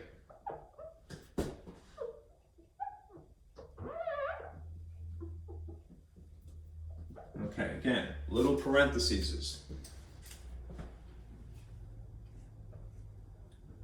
In place of x, which we have established as 3, it's going to be 3 squared. In place of this x, this is evaluating a function, I'm going to put parentheses and then 3 here. And then thankfully, it's just a matter of order of operations. So you're just sticking with one side, you're going to compact this down into one satisfying number. Right. Remember, right, the function of x is really interchangeable with the letter y. And if the letter y equals this, 3 squared minus 6 times 3 plus 8, it's not too difficult to figure this out. All right. This is 9 minus 18 plus 8, essentially. All right. Do the subtraction first. That would be 9 minus 18, this is a positive 9, which is negative 9 plus 8, which is y would have to be equal to negative 1. Save this, save this. All right. That means that the vertex would be at this point, 3, negative 1. Right. There's more steps here, as you can see on that handout. But what I'm going to do is I'm going to shift gears for a moment and plot the one piece of information I have. And I'll dig up my other board here. And then I'll put it back. Okay.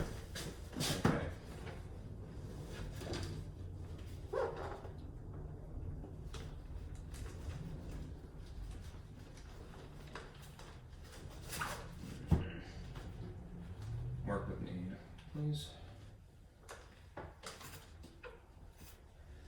Alright. I got some puffy, maybe it got wet. Alright, I'm gonna again simulate some graph paper here. Alright, and then I'm gonna pull this back for a moment. This is x, this is y, or if you like, the function of x. What have we established so far in the process of graphing? Well, We know because it's x squared, we have the parabola shape. Because it's a positive a, right? That is the thing at the front. This is a, positive coefficient. A, all right? That means that it opens up rather than opens down, all right? Since a is equal to 1 in this particular case, it's going to be the normal sort of width that it is. Not really wide, not really narrow. And the vertex specifically is at this location. So I'm going to put a dot at the location of 3, -1. You could, if you wanted to, kind of jump the gun a little bit and make sure this line is better. It's a sloppily drawn line. You could just sketch a very vague sort of light sketch of the parabola shape and go, ha, look, done. But you want to refine the picture. You want better resolution, if you will. You want 1080, pixels per inch. Dots per inch. DPI. 3 from here. Why is this drooping? Let's go like that. It's a bad drawn line. I really should redo that, but 1, 2, 3, and then -1. You would have a parabola here, right? I'm just gonna very faintly, I don't really want you to do this, but just give you an idea that you have something that looks like this, all right? It's the basic parabola shape. That's why I'm just putting it in dashed sort of lines here. You could see the vertex is not where the parent function would be, which would be exactly at the origin. It's a little shifted. So what does that mean? It means that there's going to be a y-intercept that we need to figure out, and there's going to be some x-intercepts. And that will basically flesh out the drawing. There is one other characteristic we can get right away, all right? That's this. Once you have the vertex, you could very easily draw the axis of symmetry. It's an imaginary vertical line right through the vertex. So I'm going to get a ruler and draw this a little bit more anal retentively than I have, like here. I should probably use another color, and I'll just make this very nice.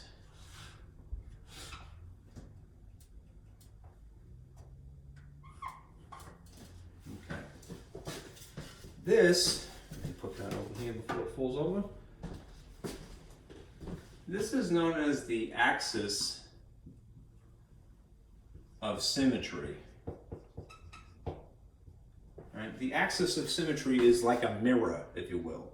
You know how when you look in the mirror, you're really not seeing yourself as you appear in real life. You're seeing the mirror image of yourself, which is unfortunate. The only time that you kind of see how you look is a photograph, but even a photograph is not reliable, right? It may distort your face a little bit. If you've ever used, a web camera, right, to make a Zoom call, you have a bigger nose than normal. Maybe because of the nature of the optics involved, right? It's not perfect, right? Anyhow, this axis of symmetry is a way of estimating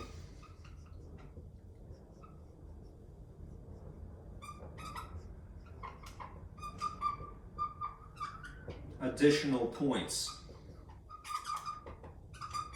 All right. The more points, the merrier, right? Because that will help you flesh out the drawing. You get a better resolution, if you will. Okay? Axis of symmetry. Think of it like a mirror. Things are not exactly the same, they're the polar opposite, but if you rotated this, we would say that it has horizontal symmetry. Right? It means that it looks the same before and after that turn. All right, let me move this out of the way. We have accomplished as much as we can. We've got the axis of symmetry and we have the vertex point. All right? Those two are always basically synonymous. All Now for the sake of getting the other points, what this 3 here, I'm going to need this space, so I'm going to erase this.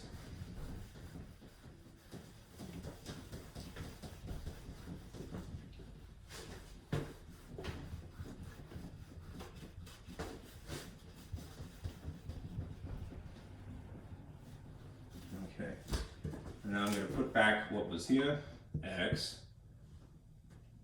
x.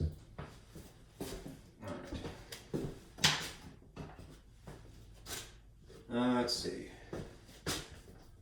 Step 4. 1, 2, 3, 4.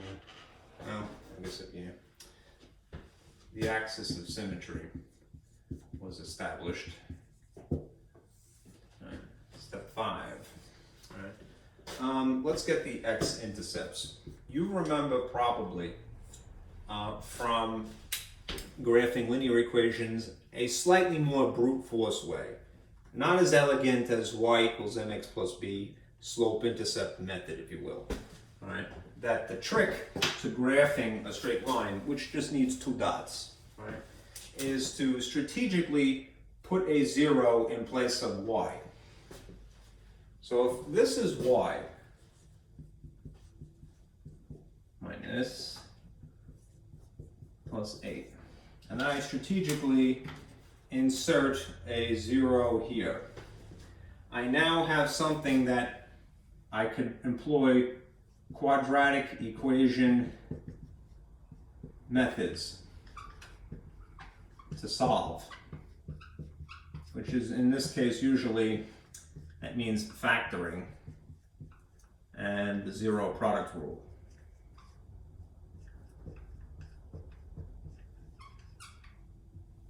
Okay, since you know that you're dealing with a trinomial here, it's probably, and I would do this the more intuitive way, which is to go, well, it's probably a binomial sitting next to a binomial, and you can tinker with it. Because it's not too complicated, the lead coefficient is 1, I would do it this way to factor.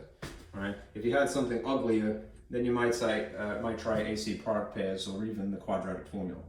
If this is x squared, what sits in the front is probably x and x. Right? If this is just 8, the factors of 8 are 1 and 8 and 2 and 4. Right? Of those choices, which are probably going to make 6 if you maybe added or if you maybe subtracted? Probably 2 and 4. One would need to establish the options though, which means that you would need to know rules of divisibility perhaps, and if not that, multiplication. Memorized. Anyhow, these are going to amplify rather than diminish, meaning they're going to get bigger rather than going to shrink. So you're going to need to cause these to add. The combination of signs that causes things to get bigger is same signs. They have to both be negative in order to produce a negative. This is still equal to 0. Okay. That's the factoring solving method, and now we employ 0 product rule. 0 product rule says that, well, maybe this term, this factor by itself is equal to 0, and maybe this factor by itself is equal to 0. If they're equal to 0 in place of y, that has to be the assumption. So if you solve this teeny tiny linear equation here and here, via opposite operations, you could get to what the x is. If you move 2, you add 2. X is equal to positive 2. If you move 4 over equals, you add 4, which means that x is equal to positive 4. All right. These again are referred to as the zeros, all right, which really just means x-intercepts. Write them in the style of a coordinate.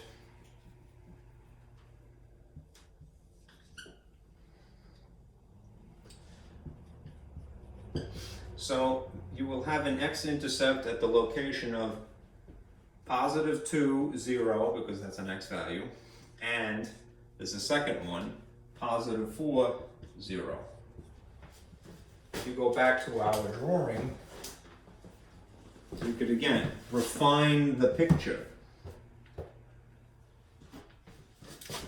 Positive 2 would not be floating out here as I roughly sketched. It would be, this is long as this aligns nicely, would be there, all right, which is 2 comma 0, an X-intercept. And then notice right over it, 1, 2, 3, 4, there is the mirror image, if you will, 4 comma 0. The reason that I say it's a mirror image is because they're on the same horizontal line here, and how wide are they in respect of the axis of symmetry? One block this way, one block this way. It'll be like that into infinity. There'll be some symmetry. It's a way of fleshing out the drawing a little bit better, all right? So you could already refine your picture to something like this instead. It's slightly more normal. All right, because now you have 3 dots.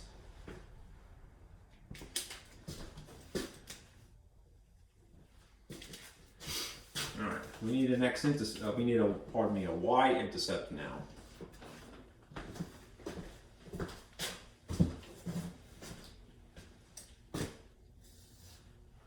Step 6, Y-int.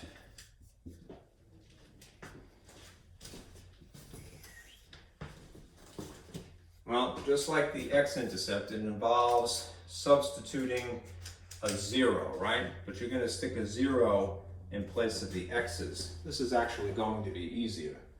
If the equation is y is equal to x squared plus, pardon me, minus, this fetish with negatives, resistance to it. If you're going to substitute 0 wherever you see an x, that means you're going to put a 0 here, and you're going to put a 0 here, right? And then you follow the order of operations again. 0 squared is just 0. Negative 6 times 0 is just 0. That means you have 0 minus 0 plus 8, which means the x-intercept is at the location of 0, because that's what you use as an input, x, and 8 is the leftover. I'm going to go back and put a dot at that location. And again, this is going to help me flesh out this drawing. Okay. I was way off, right? In my drawing here. Alright, this was my original dashed red. It was just a vague sort of idea that it's an open blooming flower, tulip shape. Then it got a little bit narrower once I had the x-intercepts. Now, if I put in the y-intercept, I'm going to go to 0, the origin, and go up 8. 1, 2, 3, 4, 5, 6, 7, 8. 0, 8. And I'm going to be a little bit more careful now as I sketch, because I can be more certain. I'm going to connect these points like that. All right. Now, here again is where you take advantage of the axis of symmetry. Right? It's for estimating additional points to flesh out the drawing, to give it better resolution, if you will. How far from this intercept to the axis of symmetry am I at this location? Basically 3 blocks. So if this is truly symmetrical, there would have to be the mirror image on the opposite side of the mirror here. So 1, 2, 3 blocks. If this is where the dot would be fixed here, it's a little bit sloppy, there in theory would be a similar point here. Right. So when I'm drawing the rest of my parabola, I'm going to go through that imaginary extra dot. Right. And now I'll erase the mess.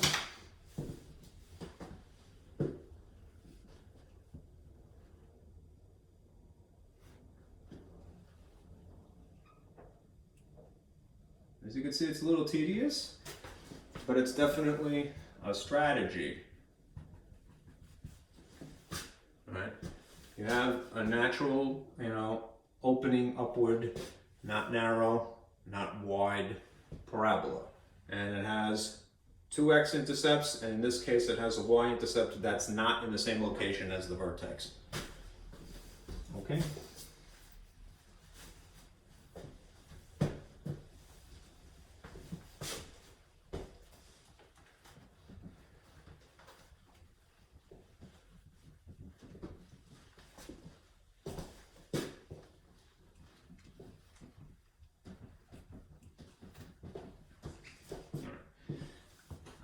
trying to keep this here and just shorten what I have. This is still the x-axis. And this, although it's badly drawn, is the y-axis. Okay. Now, if the question of domain and range rears its ugly head, and there's the origin, we could figure out the domain, which is what x values are possible for this drawing. And then similarly, we could figure out the range. I'll just put this over here.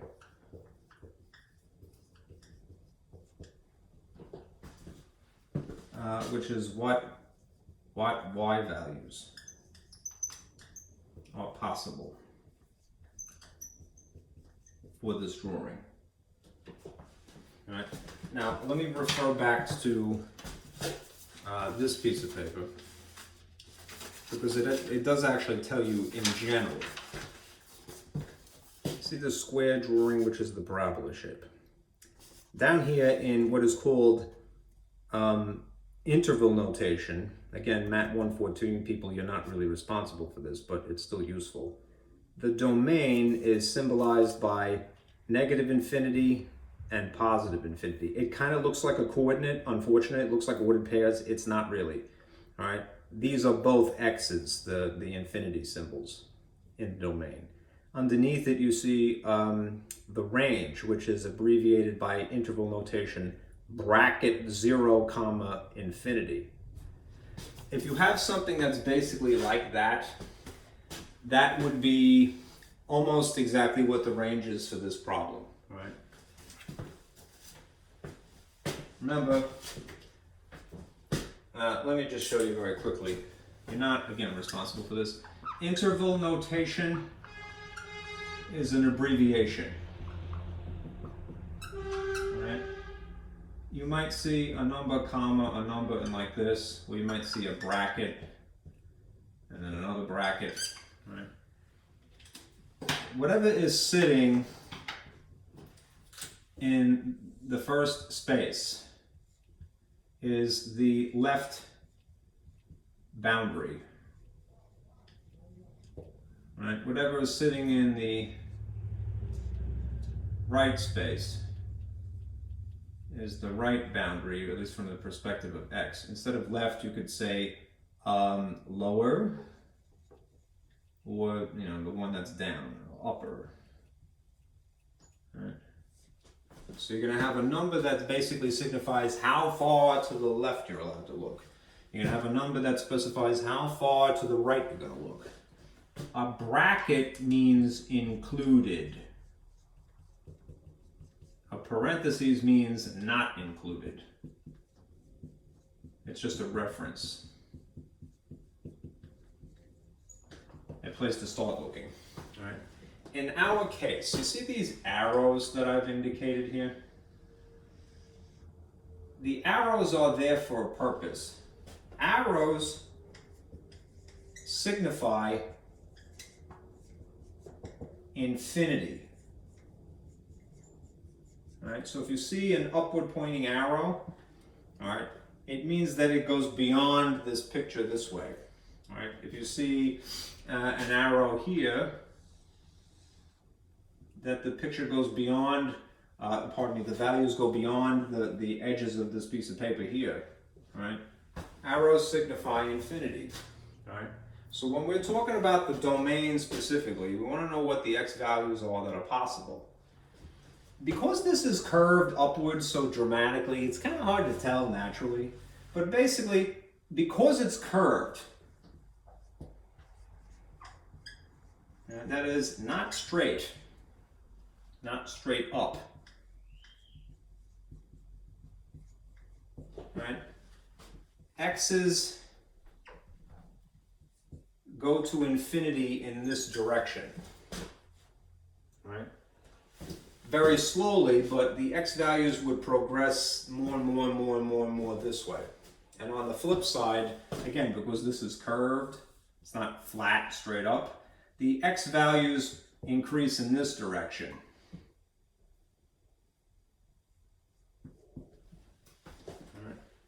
So as far as the domain is concerned, in interval notation, they would signify it like this. They would go, well, it goes to negative infinity as the left,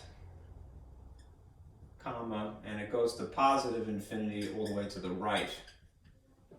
And if I was going to choose between parentheses and brackets, because infinity is not a specific place, you put parentheses. So you can't really specify something. This is not included, it's not specific enough. Only when something is a bracket do you say included and it's specified. All right. In MAT-114, the way that you symbolize this is by drawing this Great Gatsby-esque R, right? Which means all real numbers are possible for x's, meaning any x is allowed. There's no restriction. If there was a hole in the picture somewhere, then that might be a restriction. Right? Now, as for the range has a natural restriction. In the model, the restriction, you'll see it's signified here, it's 0. Notice that there's a bracket here. The bracket means 0 is included as something that y is allowed to be. If it was a parentheses there, I'd say no, not included, just a reference. You've got to start looking there. Anyhow, that's the lower boundary from the perspective of up and down. All right? Anyhow, because it's upward pointing, it goes to positive infinity. That's if the vertex is at the origin. I'm going to move this for a moment and give you a little sort of diagram for help.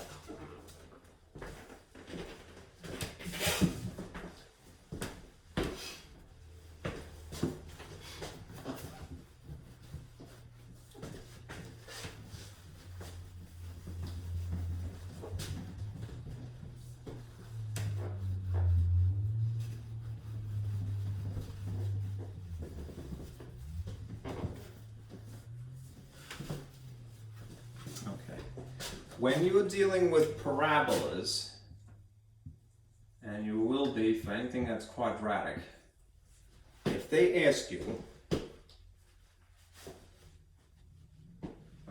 we take the domains into consideration, and we take the ranges into consideration. All right. Here's some examples of what you can expect. And draw 4 basic sketches here.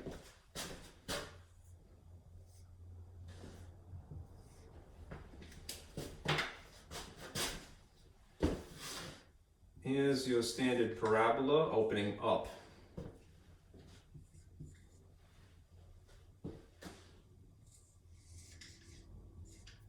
Here's your parabola opening down.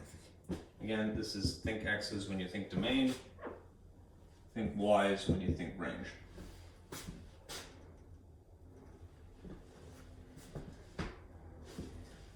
Because there are arrows,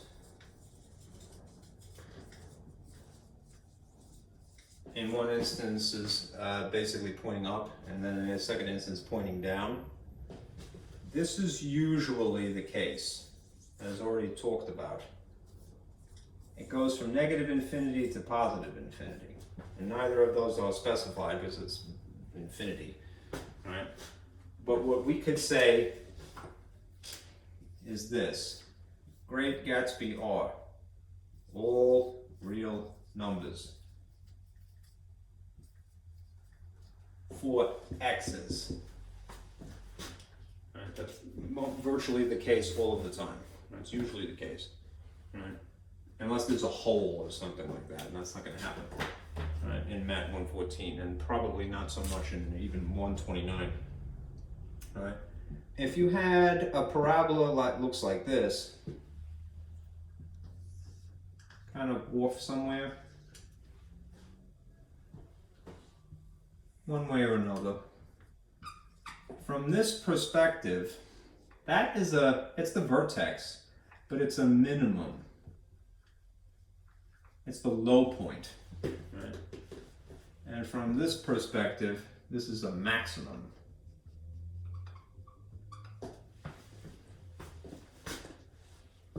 What you want to do when you're trying to explain the ranges is look at the vertices. Right? Look at the vertex. Is it a minimum or is it a maximum? And usually if it's opening up, all right, then it has to be a minimum technically. If it's opening down, then it would be a maximum technically. It'd be like a roller coaster top and then it goes down again. Okay. Here's how you would specify it in interval notation. If there's a dot here, no hole, then you would write it like this. This is the y coordinate minimum, a comma, and then infinity. That's the very abbreviated way of writing this. If you were writing it this way, negative infinity, because it's pointing down, would be the lower boundary. And then the y coordinate maximum would be the other end. This is lower boundary, upper. This would be lower boundary, and this would be upper in this particular case. That again is using interval notation, which 114 people, you don't have to worry about it, but it's a concise way of writing. All right. Here's what you should do that's the equivalent of this for MAT-114. It means the same thing essentially. It means that, let me just make sure that this is a little bit separated more. It means that y is got to be greater than or equal to the y minimum. Okay. And in this case, y would have to be less than or equal to the y maximum. Make sure that is in the frame of the camera. It looks like it is. Okay. So for you folks in MAT-114, just try to establish either this or this. If you feel sort of adventurous, there is this alternative in interval notation. These are called interval notation. It's a more concise way of saying the same thing. All right, now as far as our situation is concerned, I'm going to kind of hold this up here now. This particular problem, and I'll erase the gobbledygook.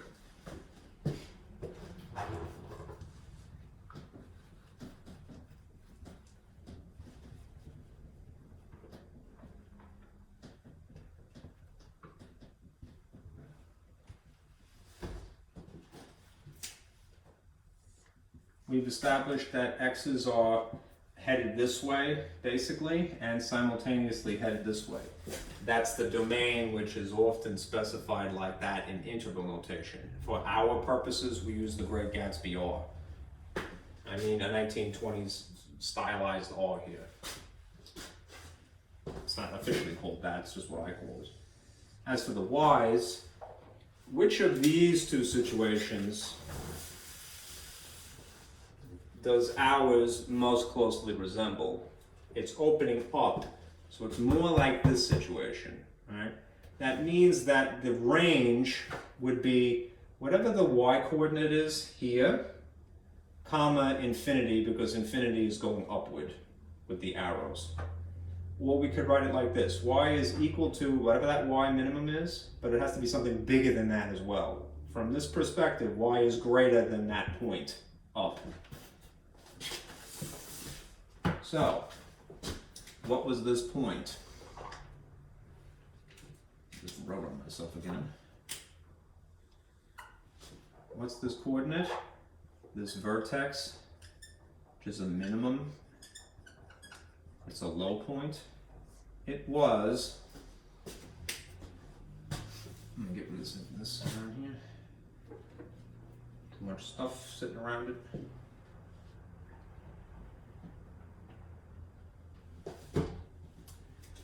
It was 1, 2, 3, and then down 1, right? So what we really need to look at is the y portion of this. There's a dot there, not a hole, right? So what that means is that y would be included. -1, this is the low boundary, and it would be a bracket to include it, comma, where does it end up going? If you're looking at things from this perspective rather than this perspective. It's going to positive infinity, which is not precise. So this would be the upper boundary. For our purposes in this class, we could say the same thing here in interval notation by doing this. Y is bigger than or equal to that -1.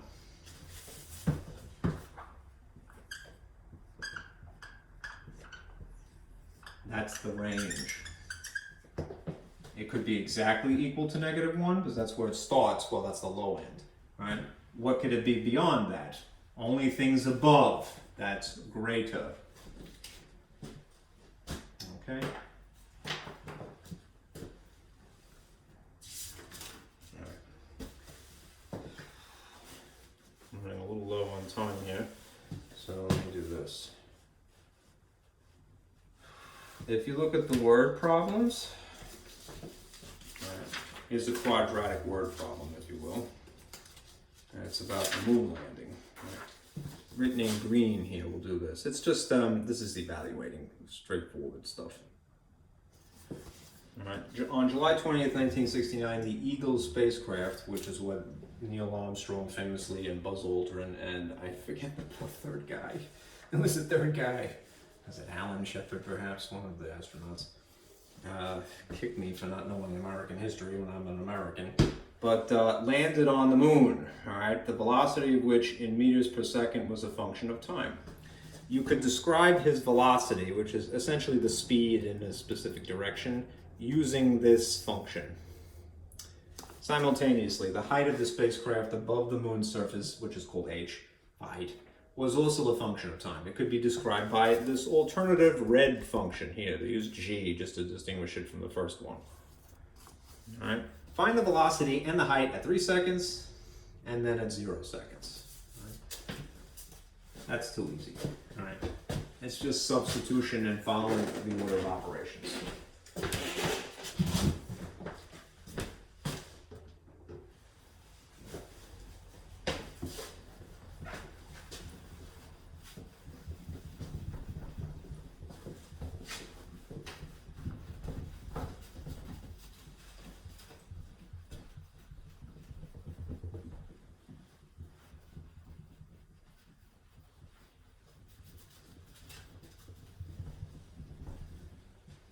Okay.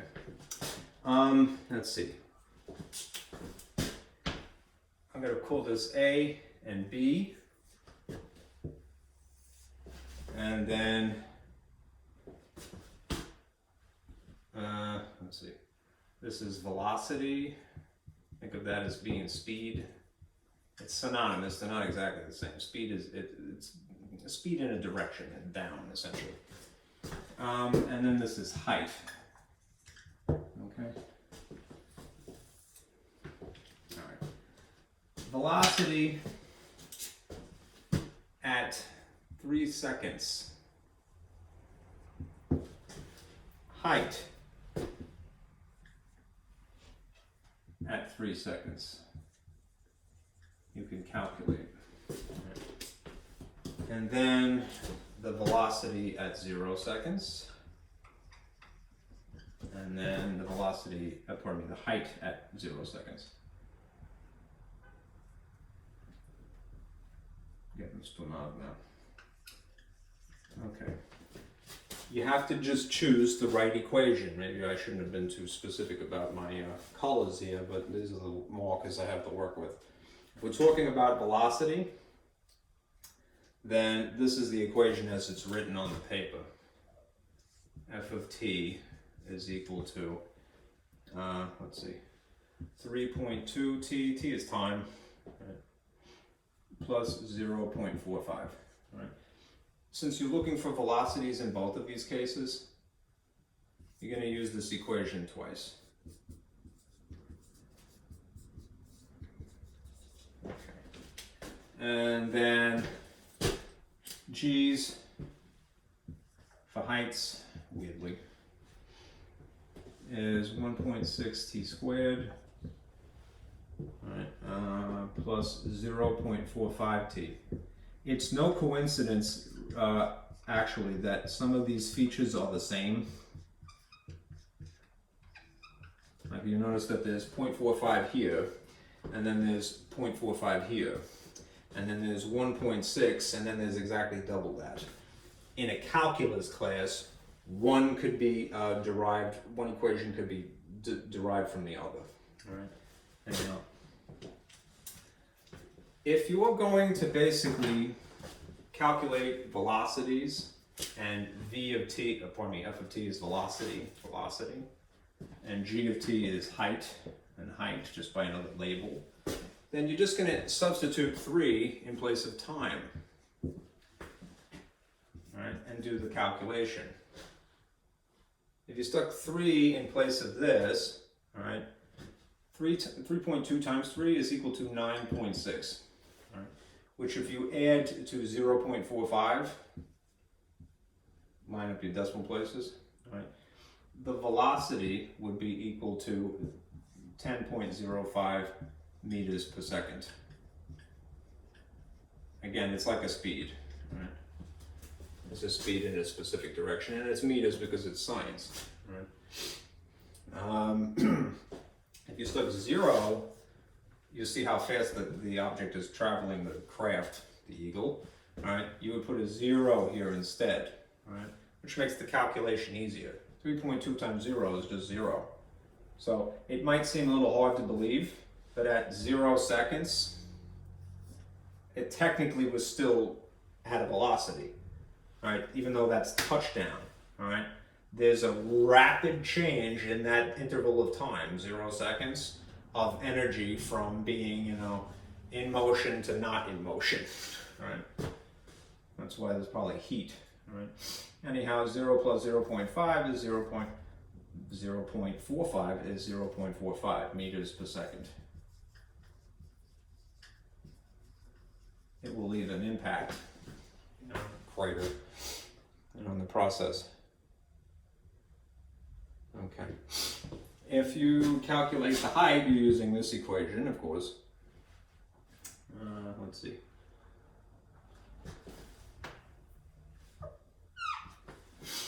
And in this case, let's see. At 3 seconds, you're substituting 3 in here, but you have the added step of having to square, right? So this is really 1.6 times 9, right? And 1.6 times 9 is really 14.4. Oh, well, I have to do this as well, sorry. There's an extra t here.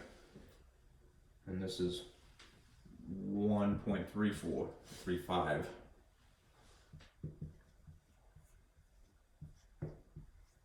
.57 meters above the surface of the moon. I'm not talking correctly, sorry, 15.75. I'm getting a little droopy because I'm at 2:30 here. 0, much easier if you put a 0 in here and here. You can kind of predict this already. If something has landed, and that apparently is the horizontal axis, all right? Even without doing the calculation, what should the height be? The height is 0 meters above. You're on the ground, right? The surface of the moon, right? Okay, so At 3 seconds, the velocity is about 10, and the height is about 50, it's almost 16. At 0 seconds, the point of landing, the velocity is still 0.45, technically, all right? And the height is 0. All right. Now we'll get into the last thing, which is the exponential functions.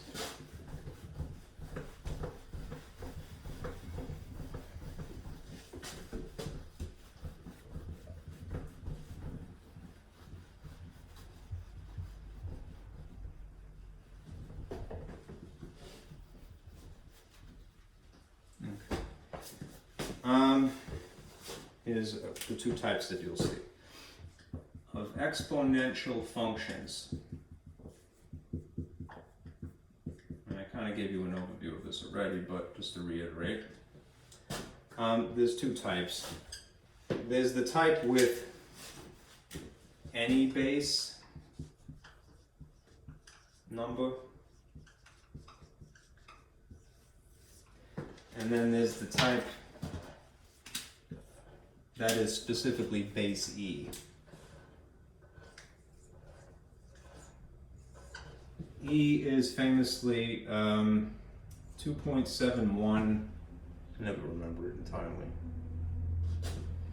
8.2, 8.1, but the book is going to round it to approximately 8.3. Right. It's actually irrational, which means that in theory it should go on forever.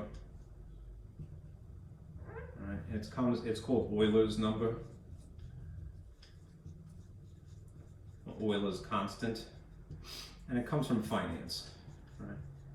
Just as an analogy, think pi, right? Because it's of the category of pi, irrational numbers that have no pattern, they're non-terminating. All right. This is just an approximate because it's rounded.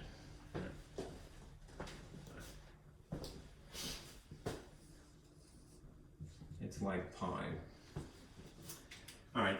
The way the book refers to this is as an exponential growth or decay formula.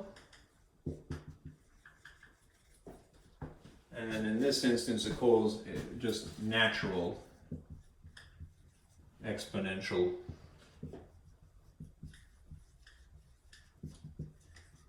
growth or decay. Right. Basically, the way the drawing looks is like this. If it's growth, I'm going to go with green on this. The function would curve dramatically like this, right? It would be a curve, right? And it goes through this point famously, 0, 1, right? This is growth. Right? If instead it decays, it goes through the same point, 0, 1, but this is known as decay. It diminishes. It's still curved. Right. Now, how does it look? Well, as far as growth and decay is concerned, this is the only change in the equations that you'll see. If it's a function, let's just call it y, and we'll just not specify a base. But you know that the variable is the exponent. Put this in the matching colors here. If it's a growth, the exponent would be positive. If it's a decay, and you want to make this shape or match something in real life, it would be a negative exponent. There might be some other feature here, plus or minus, and some feature here, plus or minus, but the base, whatever number it is, whether it's any natural number or if it's base E, it still creates a similar looking graph. Okay, what is this for? This is for describing things like population growth,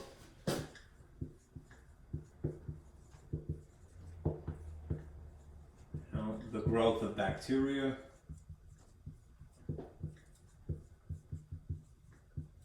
even radioactive decay, things that are natural, and also some things that are not natural, I suppose. Right? Again, getting back to the beauty of math, really, right? We don't stress this enough. I feel, especially in science classes, we should encourage people to look at things this way. You have some phenomenon, right, where a bunch of bacteria are growing out of control. If you want to try to predict how many bacteria you're going to get, you could borrow a model from math class that would describe that activity, and then you could make, educated decisions based upon that. The same thing with radioactive decay. You want to know how long some radioactive substance is going to be hanging around. We should avoid those in general. You could make predictions based upon some data, some history already established, right? But it will be borrowed from a model that is from math class, an equation, right? Here's a very general model for this.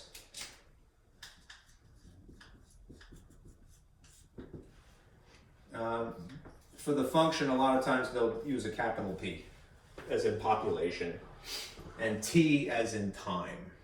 Right? It'll have, as I mentioned, sometimes there's a coefficient, some key feature sitting up in front of the base, and they'll specify that by using a subscript. Right?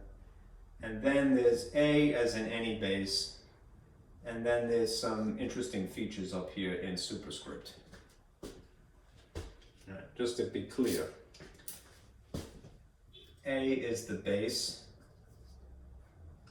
number, whatever it is. PO is an original amount of something. Right. PT is a function of time. And these things up here, well, the K, it's just a constant of some sort. It may be unique to the type of things you talk about, like maybe bacteria of a certain sort, a certain type, grow using, can be simulated mathematically using a constant of some sort. Right. If we were to adapt this using base E, the only difference would be this. You'd still have a function, and you'd still have some original amounts, but you have a big proud E here, and then those same features, KT. I'm just going to erase this not to conflict.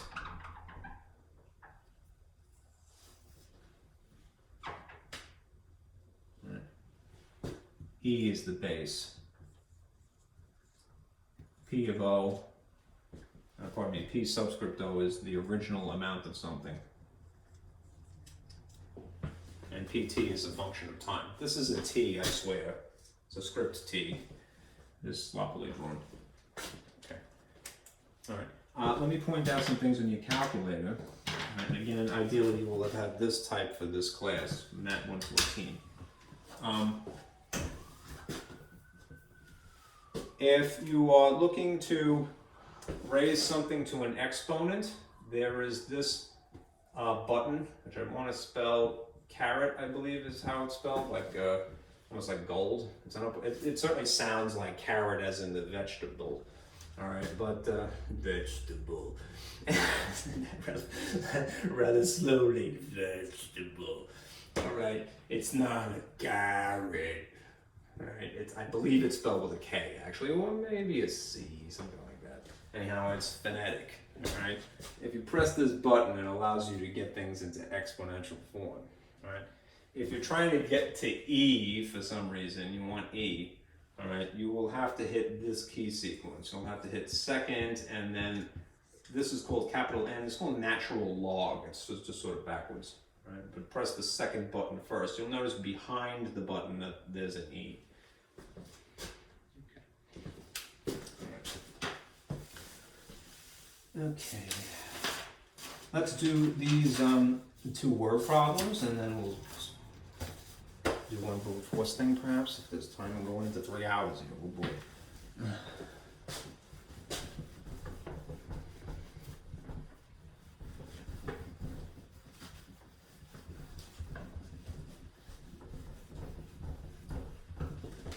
I think, let me look at it. I might be able to do it quickly.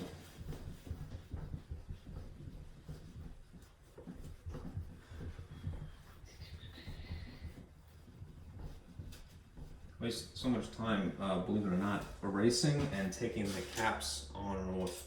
Yeah. All right. Let's look at this word problem, which is here, which is interesting. It's about carbon dating. All right. I've seen different formulas for this, different incarnations of the carbon dating formula. This is just one that's very practical for our purposes. All right. Carbon dating is used by scientists to estimate the age of fossils. One incarnation of the dating formula used is this, which you see in red here. The function of time, notice the t is the variable input.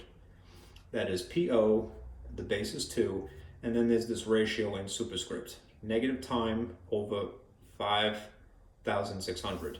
I want to say that 5,600 is probably half-life. Half-life is how long it takes for the amount of the substance to basically go through a radioactive decay, right, to exactly half what it was. All right. Now you don't really need to worry about it. The number's already here. All right. PO, P subscript O, all right, represents an original amount of carbon-14. Carbon-14 is a naturally occurring radioactive substance. All right. I don't want anyone to be scared.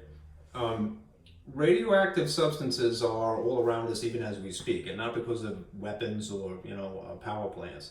All right, everything has radioactive substance in it. It's usually a benign, innocuous amount. Right, it's when you get to something like plutonium or uranium that you have to worry. All right, but they can, what do they call those? Free radicals. They can cause sort of cellular destruction. All right, but it's not something that your body can't handle. All right, just deadly amounts of it that you have to worry about. Anyhow, a naturally occurring form of carbon, which is normally 12 protons and neutrons together. All right, carbon-14, it has extra neutrons. All right, it gets replenished while an organism is alive. So basically, if something is alive, like a tree or an animal or person, and we're all people, really. Trees are people too. All right, seriously. When something ingests food, it replaces its radioactive carbon-14. All right, but when it dies, it stops doing that. So eventually, it just radioactively decays into, I want to say nitrogen is what it becomes instead. Anyhow, PT represents the amount of carbon-14 present at the time of analysis. That's so many years T since the organism died, all right? If T milligrams of carbon-14 is present in a recently discovered bone, how many milligrams will be present in 3,000 years? Truth be told, they would probably take this equation and rearrange it to solve the T, all right? We're not doing that in this case because we don't need to, all right? But here's what would happen, all right? It's just an exercise in how well you can evaluate. You're going to evaluate the function. All right, so if it's PT is equal to PO A KT as our model, look what they've done to it. Look what you've done to my boy. Look what you've done to my boy. This is if you've ever seen The Godfather. All right. They have just changed this much. They've given a value here for the original amount, all right, that we're going to substitute, all right, or not, yes. I'll leave it like that for just a moment. The base, in this case, is apparently 2, right, and then it's a negative exponent, which means it will be a decay, rather than growth. Not that you have to graph this, but what you would get is that you'd have something like that, curve downward. And instead of k and t, like this, we have this ratio here, which is negative t over 5,600. I wrote it sort of forward slash on the paper, but I'm going to make it look like, you know, traditional fraction-esque looking ratio here. Okay. It does give you some information, right? And I didn't read it too clearly, so I'll read it again. I'm reading it backwards, so please forgive me. All right. If 10 milligrams of carbon-14 in subscript is present in a recently discovered bone, how many milligrams is present in 3,000 years? This, I should have maybe put this in color to highlight this, if you will. 10 milligrams is the original amount of something. So from what we know from the model, this is what represents the original amount of something. We're going to substitute that here. All right? 10, and if you want, you can put the unit milligrams. All right? It's a factor sitting in front of the base number, 2 in this case. All right? Now, since it's rigged to be a function of time, we can answer the question, well, how much will be left over, all right, after 3,000 years? We'll assume time is in years, so we'll put 3,000 here. All right? There's a negative in the formula. Now, when you enter this, and I would encourage you to use your calculator to do this, certainly, all right? To avoid any round-off error, be very careful how you enter it. Use parentheses, as I'll show you. All right? We're basically going to enter this in the calculator. All right? And we'll use parentheses strategically. Let's start with entering the parentheses as one of the keys here. And I'm going to clear this. All right? You blank out, put a parentheses. All right? Enter 10, you don't have to put the unit. Close the parentheses, so you have that. Times looks like an asterisk.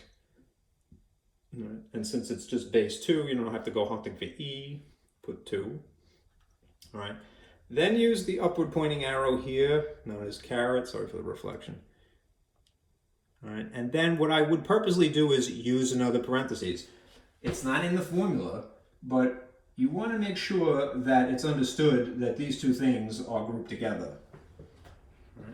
So I'm going to type it, and now this button down here is the appropriate use for a negative. It doesn't understand that minus basically means the same thing.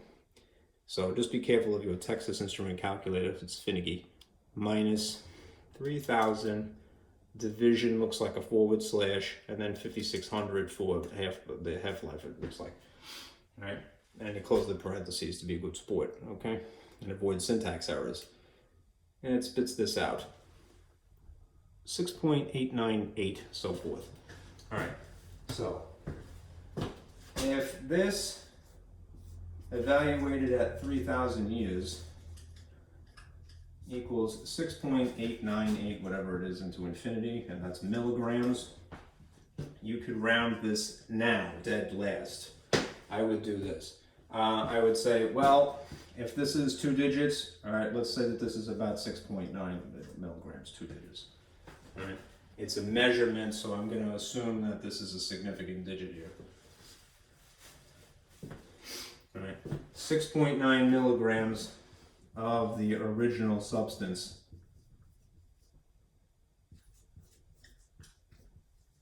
Otherwise known as carbon-14, remain after 3,000 years. Right? It went down, right? And it was the substance in theory would have started at 10 milligrams and then it goes to 6.9. It radioactively decayed, right? When something radioactively decays, it just doesn't pop out of existence. Basically what happens is it turns into another substance, something that is no longer carbon-14. I want to say that carbon-14 turns into nitrogen. Okay. It loses, in the case of carbon going to nitrogen, it loses, it's called a beta decay. And I believe what that means is that it's a high-speed electron, basically, but one of the protons, right, changes into one of the neutrons ends up becoming a proton, or vice versa. I forget exactly. So it becomes another substance, really. Okay. All right. Let's take a look at this world population. Notice that there's an E involved here. I'll read this just without fighting the camera. The world population in 2012 was about 7.046 billion people.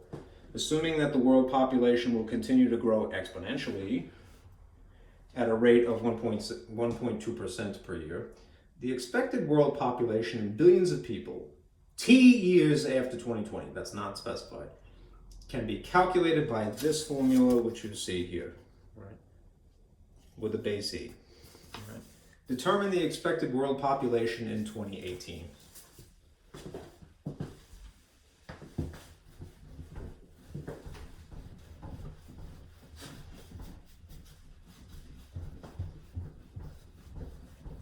Okay.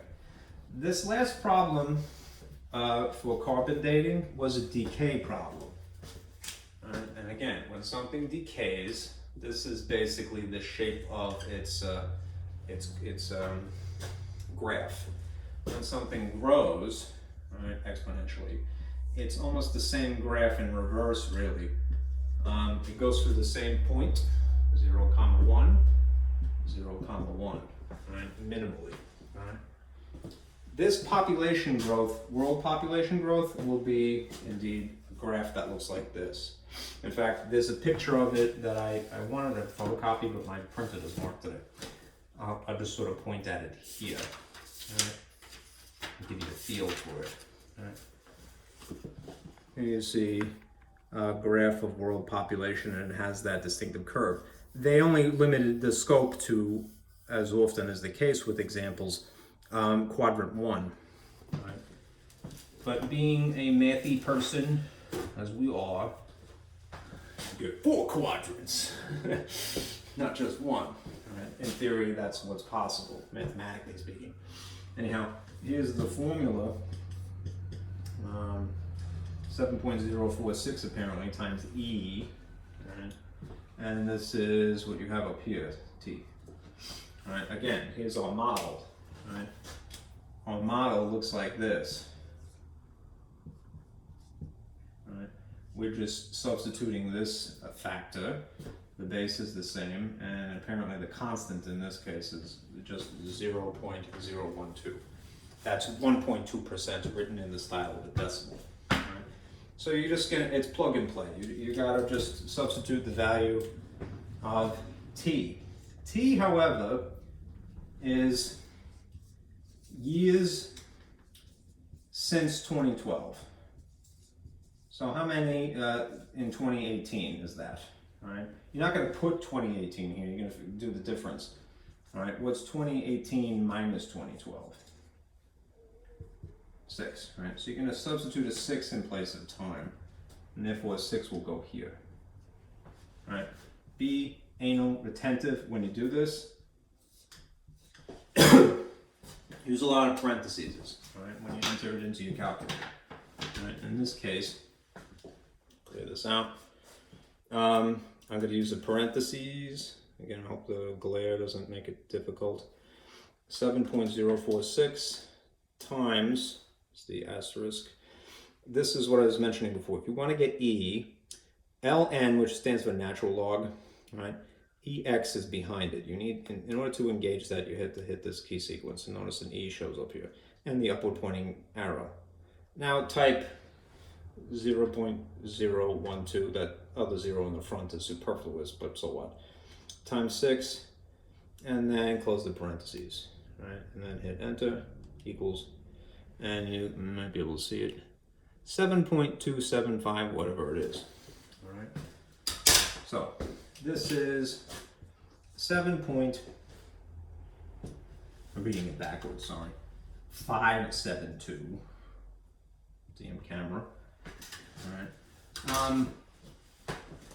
and we could round it.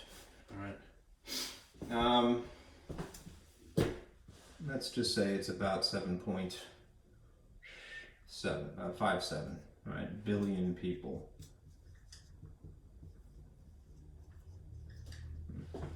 This book seems a little inconsistent in its rounding, right? This figure, 7.046, which stands for billion people, is a measurement in theory. Well, no, it's not really a measurement, it's counted, all right? So they kind of took some artistic license here in terms of, you know, the number of significant digits. Not that you're responsible for that, but this is what they have decided. It's about 7.57 billion. I Googled this just to see what it was actually in 2018, and Google says 7.59 billion. Right? So we're reasonably close. Right? Why is there a discrepancy? Because this comes from a model that probably is before all of the information was available. All right, and this was the end result. Right, and both of those are probably sketchy too. I doubt anyone went around going, let me count this person and then that person. That would be cool if they did, like the census, right? But that doesn't happen. You know, they estimate a lot. 7.57 billion people. Okay, now here's the last thing. All right. What I would encourage you to do, if you have to graph an exponential equation brute force, pardon me, let me just rephrase that. If you have to graph an exponential equation without the use of a graphing calculator, do it brute force. That is, generate your own dots. All right, it's not difficult. Here's what I would suggest you do, and I'll give you an example. It's kind of fun.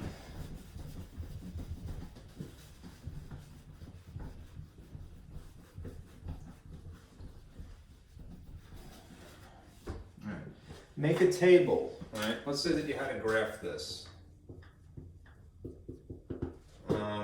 Some of the weird base.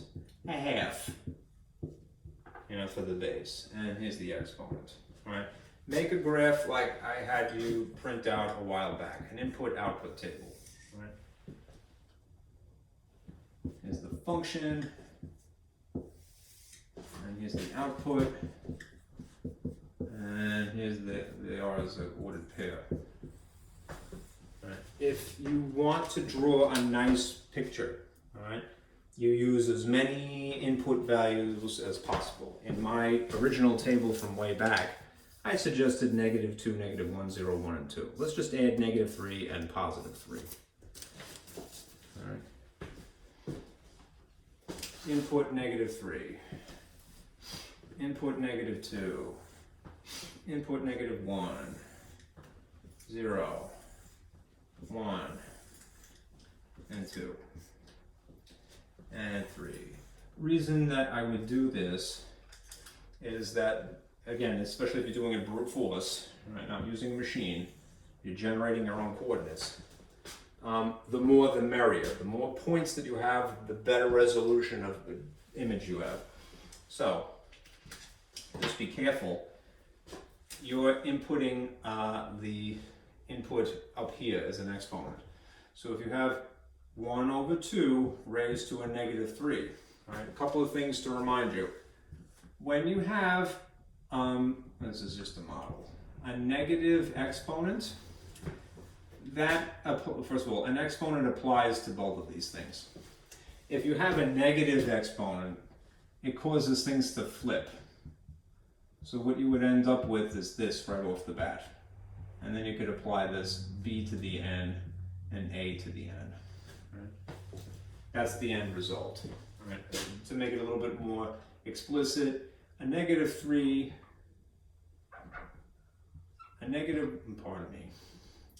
a 1 to the -3 over 2 to the -3. Because there is a negative here, that switches position.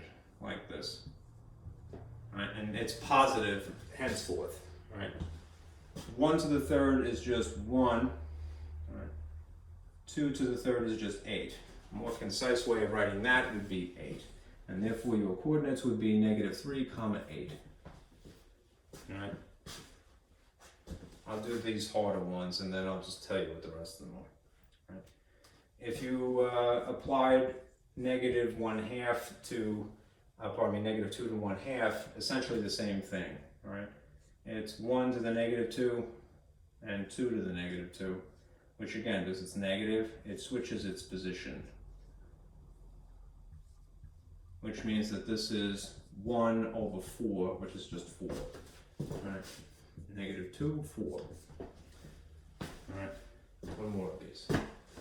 1/2 to the negative 1 is 1 to the negative 1 over 2 to the negative 1.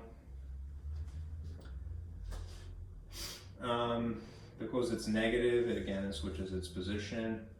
2 to the 1 over 1 to the 1. This is 1 as the bottom and 2 as the top, which is just 2. And this is negative 2 comma 2. Pardon me, negative 1 comma 2. You can see I'm getting dopey now. All right. 1 to the 0. All right. No flipping, but it would be 1 to the 0 over 2 to the 0. Anything to the 0, with the exception of 0 as the base itself, and that's not going to happen, is just 1. So 1 to the 0 is 1, and 2 to the 0 is 2. Right? Pardon me, it's 1, I should say. Stupid. There you go. If it was 3 to the 0, it would be 1. If it was 7 to the 0, it would be 1. Right? You could verify with your calculator. It comes from the quotient rule. Anyhow, this is just 1. So this is 0 comma 1. Right? That famous point. Right? If you did this one, you would get 1/2. If you did this one, you would get 1/4, 1/2 of 1/2. And if you did 3, you would get 1/8, 1/2 of 1/2 of 1/2. And it would be like that into infinity. 1 comma 1/2, 2 comma 1/4, and 3 comma 1/8.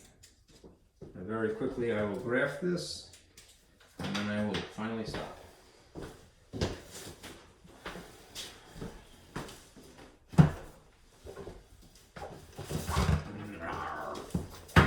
Work with me.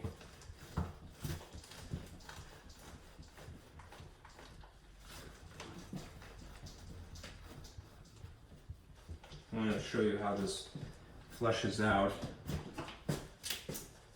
Here is a coordinate plane, very sloppily drawn. And we will use these established coordinates here. If I can cooperate. My thing is broken, that's why it doesn't work. Alright. This is negative, negative, negative. Okay. And this is 1, 2, and 3. At negative 3, if I could just align this, would be great. At negative 3, I go up 8. 1, 2, 3, up 8. 1, 2, 3, 4, 5, 6, 7, 8. There's a point here. At negative 2, I go 1, 2, and then I go up 4. 1, 2, 3, 4. Half, half, half, half of that, half of that, half of that. This is 1/8. Because of the base being 1/2 to begin with. Alright, at 1, negative 1, I go up 2. And then I go through the famous point 0, 1. And then at 1, I go up 1/2, which is a little bit harder to do if we have increments of 1 here. So estimate it's about there, right? 1/4 would be half of that. 1/8 would be half of that, half of that. And then you could see how this curves, right? It's getting reduced like so, right? It's never going to reach 0, right? Even though it's remarkably close and it's getting closer all the time, right? It's always half of a half of a half of a half. So it's gonna get, I can't draw it because of my makeshift studio here, but you'll see that this converges, right, on the horizontal axis. It's just never gonna really touch it. It's just gonna ride parallel forever and ever and ever, okay? What's the domain, right? The domain is all real numbers. All right. X is stretching this way, X is stretching this way. So that's infinity, and this is infinity. all real numbers is a more concise way of stating that. Right? What's the range? The range goes from, it appears to be from positive infinity. The lower boundary is actually positive in this case, and it heads towards 0. Right? But it's not touching either of those. So there's no bracket here. There would be, if you're using interval notation, it would be 2 parentheses. Infinity is not a specific place, and 0 it can't touch, so it's not included. That's just what its boundary would be. Vertically, this is y, and vertically, this is y. This is the lower, and this is the upper. For our purposes in MAT-114, a more concise way of saying this is that y is allowed to be greater than 0. Notice that there's no equals here. Nothing wrong with this. What's greater than 0? 0.00001 is a decimal, granted, but it's greater than 0, right? 0.0025, infinitely tiny, all right? And anything bigger, so that's all the way up into infinity. This is sufficient, right, for the range. All right, thank you, folks. That was tiring.